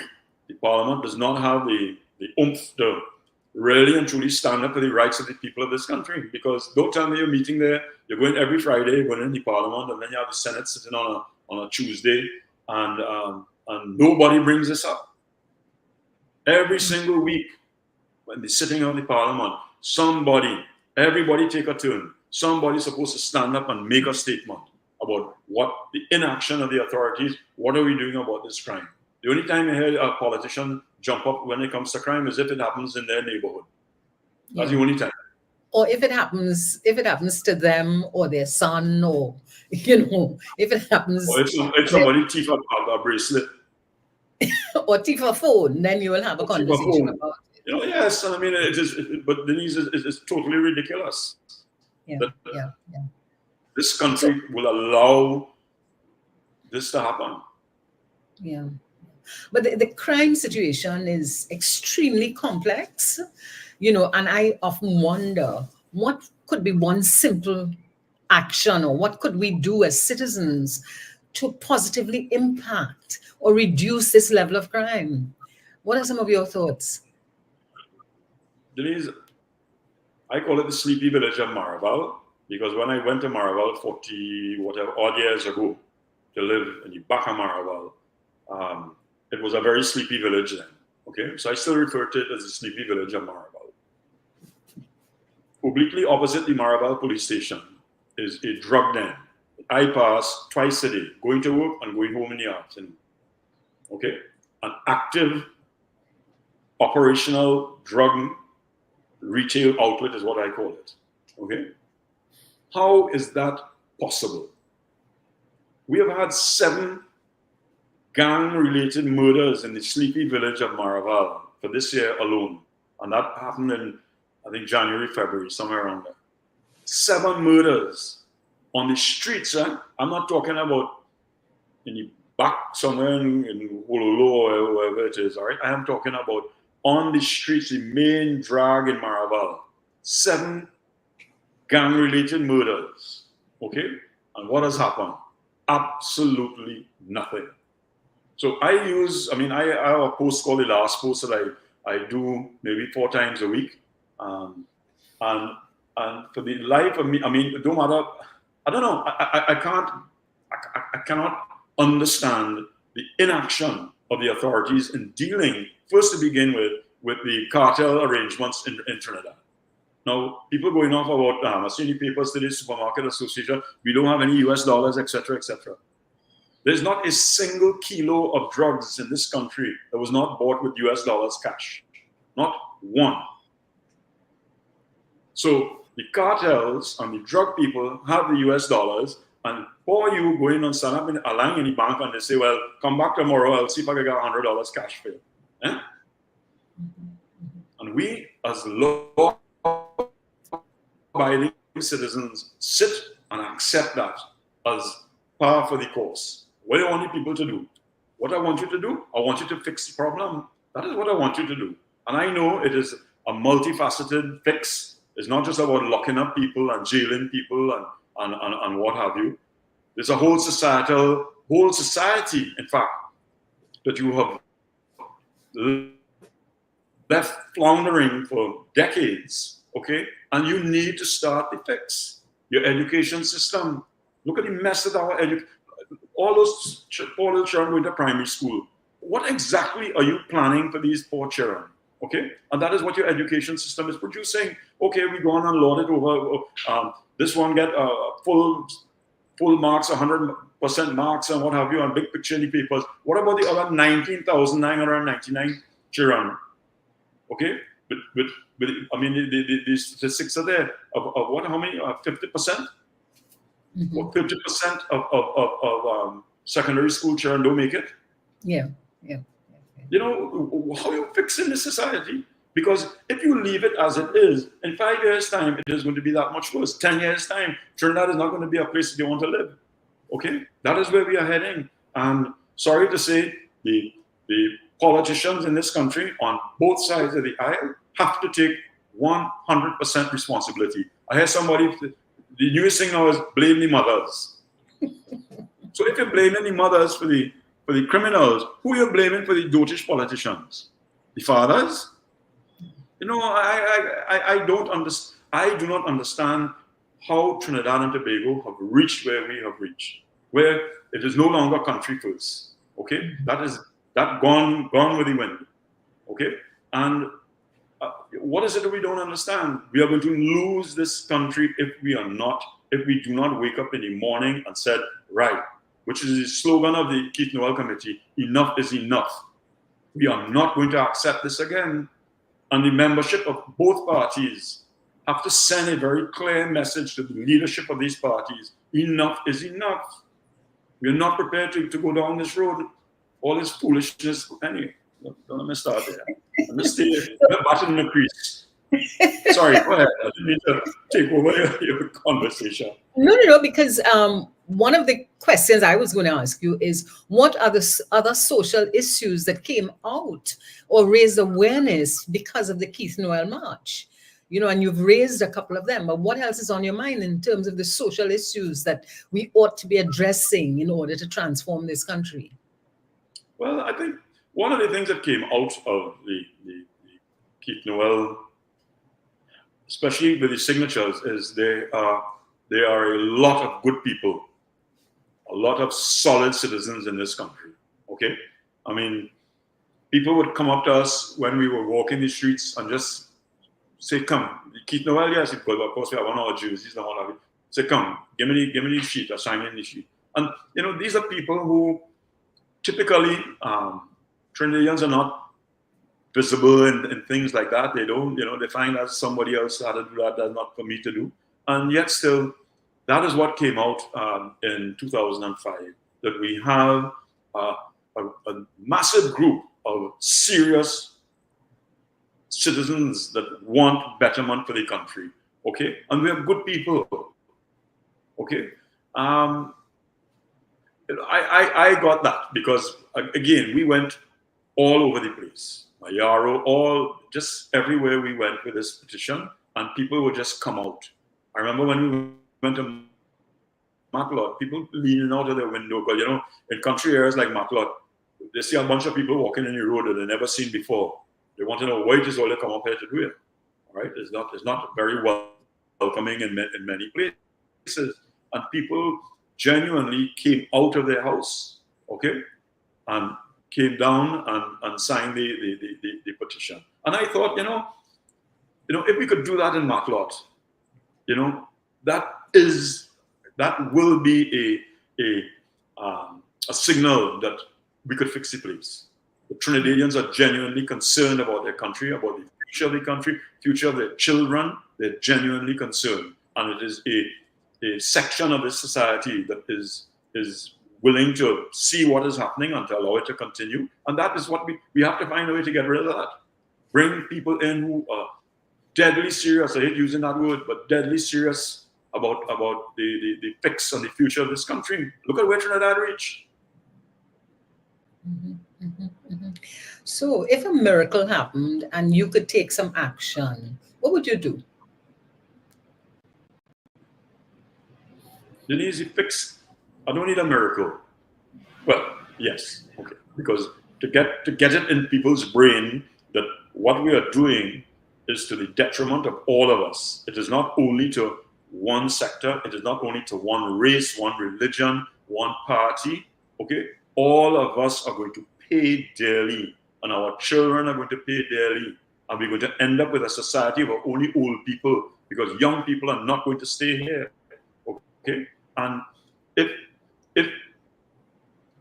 you know, how do you get that across to mainstream, the mainstream Trinidad and Tobago? How do we get that? Okay, you have, again, and I refer back to the parliament, you have a parliament that really and truly is very, very warped, all right? We had a situation the other day with a parliamentarian with a hot mic, just saying exactly who he was. Okay? That is who he is, huh? You could jump high, jump low, put on all kind of tie, all kind of thing, jacket and tie, and go in the parliament and speak with a different accent. But that is who you are. That is what you are thinking. Okay? So don't come and tell me the mothers, because if it is the mothers that is mothers have created this problem in this country, well, I don't know how we're going to fix it. It's not the mothers. Okay? But the country needs to get back to a country where there's law and order. There are consequences for your actions. We need leadership in this country, which does not exist at present, to carry the country forward. It's like everybody else. Look at the United States going through that 1 week again. I don't know how. Anyway, that is them business. Yes, that's not. Yes. Even though it will affect us, but that is them business. But where's the leadership? You know, important. What is it? Louts. Yes. That is what you're describing me. I'm a lout. No, man. Where is the leadership?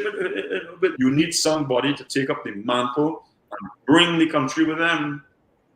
But when you're using that kind of unparliamentary language in parliament, okay, where are we going? That is where your brain is. That's where your mind is. That is how you want to think about this country. Where every day lambasting. So where are these people coming from? You have an election coming up in 2025. Where are these people coming from? People who genuinely respect each other, genuinely want to see. I don't care what color jersey you have on, but we want the same thing. Okay, where are we getting that from? Because I am not seeing that anywhere near. What is there now? Well, if you're not seeing it, then you're saying there's no hope for this country. Well, if we continue in the vein that we are in, no, this country will die a horrible death. All right. I mean, come on. I mean, I wrote the other day on my post of starting my business in 1987. Yes, 1987, March 1st, 1987, I started my business. And there was no foreign exchange, none. And my business required me to bring in certain components, etc. And I go to the central bank, there's EC1 or EC0 at the time, which was an exchange control. You had to fill out a form to get US dollars. And they gave me an allocation of $5,000 US for the year. All right. I found all kinds of ways and means to find US because I had to. Okay, I had to survive. And look at and we have gone full circle. Okay, and that was 1987. And look at where Trinidad and Tobago has reached. And people need to understand when you see things like that happening, it will affect you directly. Okay, that is going to affect you in no small way. So don't think of it as, well, that's the 1%, the usual stupidness. Okay, 1% take all the money. No, that is not so. That is mismanagement of an economy, a very strong, stable economy. And what did you do to it? You mismanaged it in the worst way. And that is why we ended up where we ended up now. And what that is going to do when you're talking about this whole conversation was about crime, when you have that, the poverty level starting to rise, and every year poverty level reaches more and more people, what is going to be the end result of that? What are these louts, as you call them? Okay, 16-year-olds, 18-year-olds youth. Where is the hope for them? What are you going to do about them? You shut down. I don't think there's a, I don't know if you remember in apprenticeship schemes that Texaco had, that T&Tech had, that Carney had. Master craftsmen. The majority of those of people of a certain age in this country went through those very, very strict that process of apprenticeship and became master craftsmen. And that was the success of Trinidad. Now what we have, we go down to something as simple as the hotel school in Chararama. Sorry to say. I remember a constituent coming to me and telling me, if it was not for the hotel school, he does not know where he would have ended up. Because the hotel school didn't require any qualifications. You had to learn how to read and write. And that was it. And that saved a whole bunch of people, okay, and created all kinds of one of the guys, this poor guy, he died now. His last job was a chef at a hotel in Port of Spain, Marriott. And he came out of Lavantil and he went to the hotel school. And he is the one who told me, if it was not for that hotel school, he had no idea of where he would have ended up. So these things are not pie in the sky things. This is the serious business to be talking here. And I'm not seeing anybody mouthing that sort of for the future of the country. Nobody is talking about that. Yeah. So, if you could dream of another death march, Keith Noel death march, would you be interested in doing it?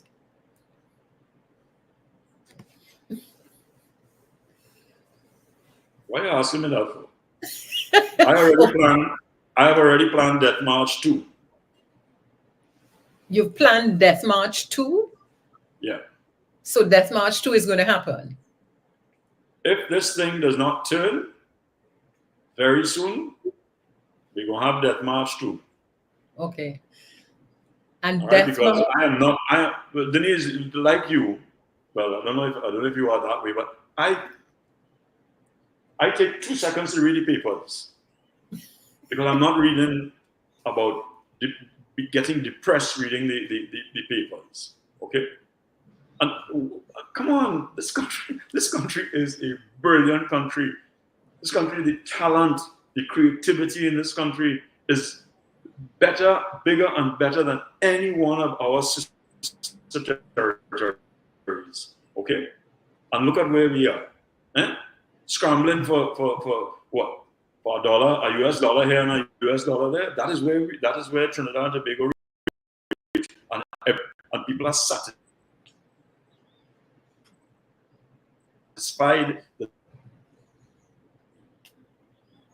that is their lot in life. Okay, I'm not saying the US dollar is the be all and all. Death March 2 should happen because if we don't take it upon ourselves to pull around on the parliament, this country will be made unlivable for regular people. That's all I can say. Okay. So, Stephen, as we wrap this show and talking about the Keith Noel Death March, what are your dreams for our future? Because I like to focus on positive things. What are your dreams for our future? Well, then you should not have invited me then.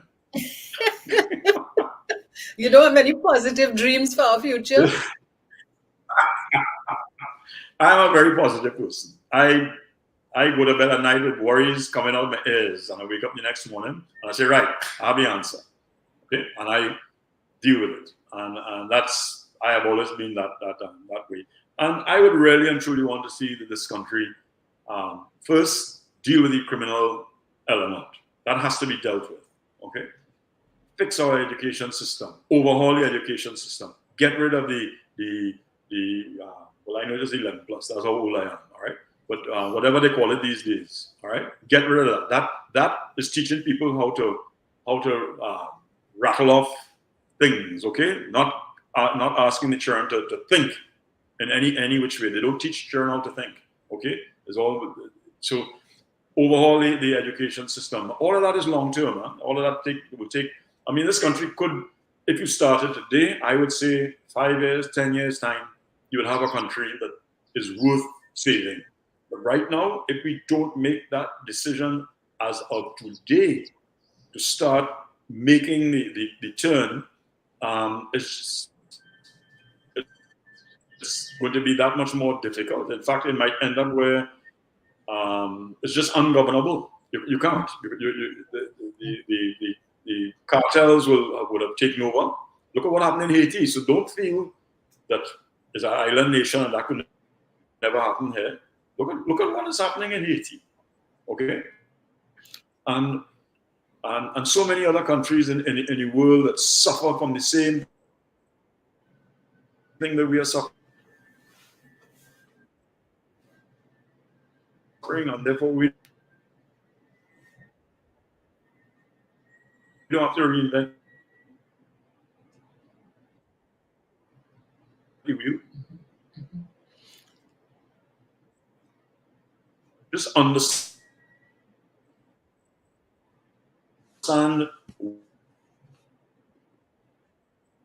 where the society is and how are you going to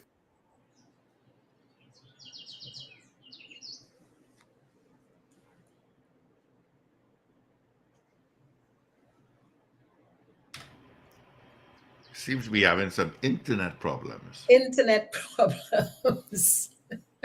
Okay, it seems to be all right now. He's not frozen. It seems to be all right. So, Stephen, could we just do that question again? Because we had some internet problems, so we weren't seeing and hearing you.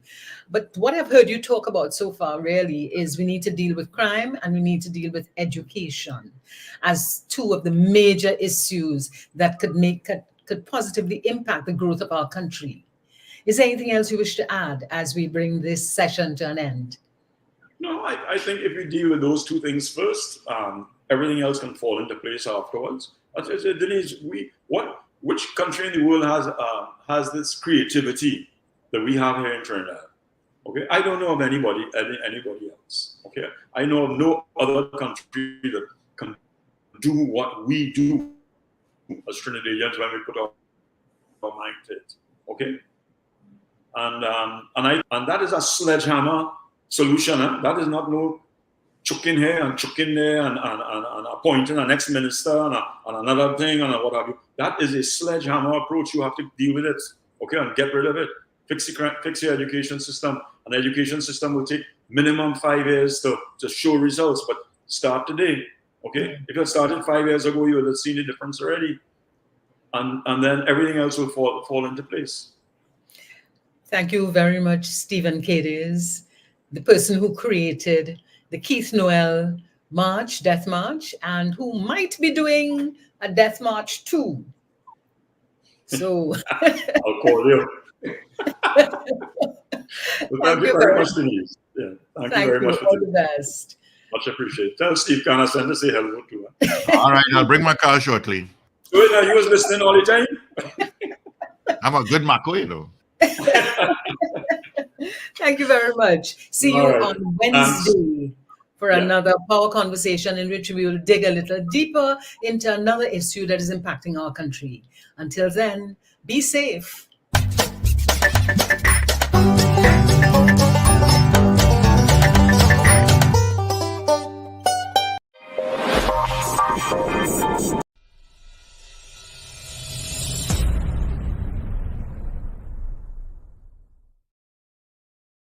There is a connection between government policy and law in the sense that all laws start as some type of government policy. So, for example, in Trinidad and Tobago, we would have had the recent national policy on persons with disabilities.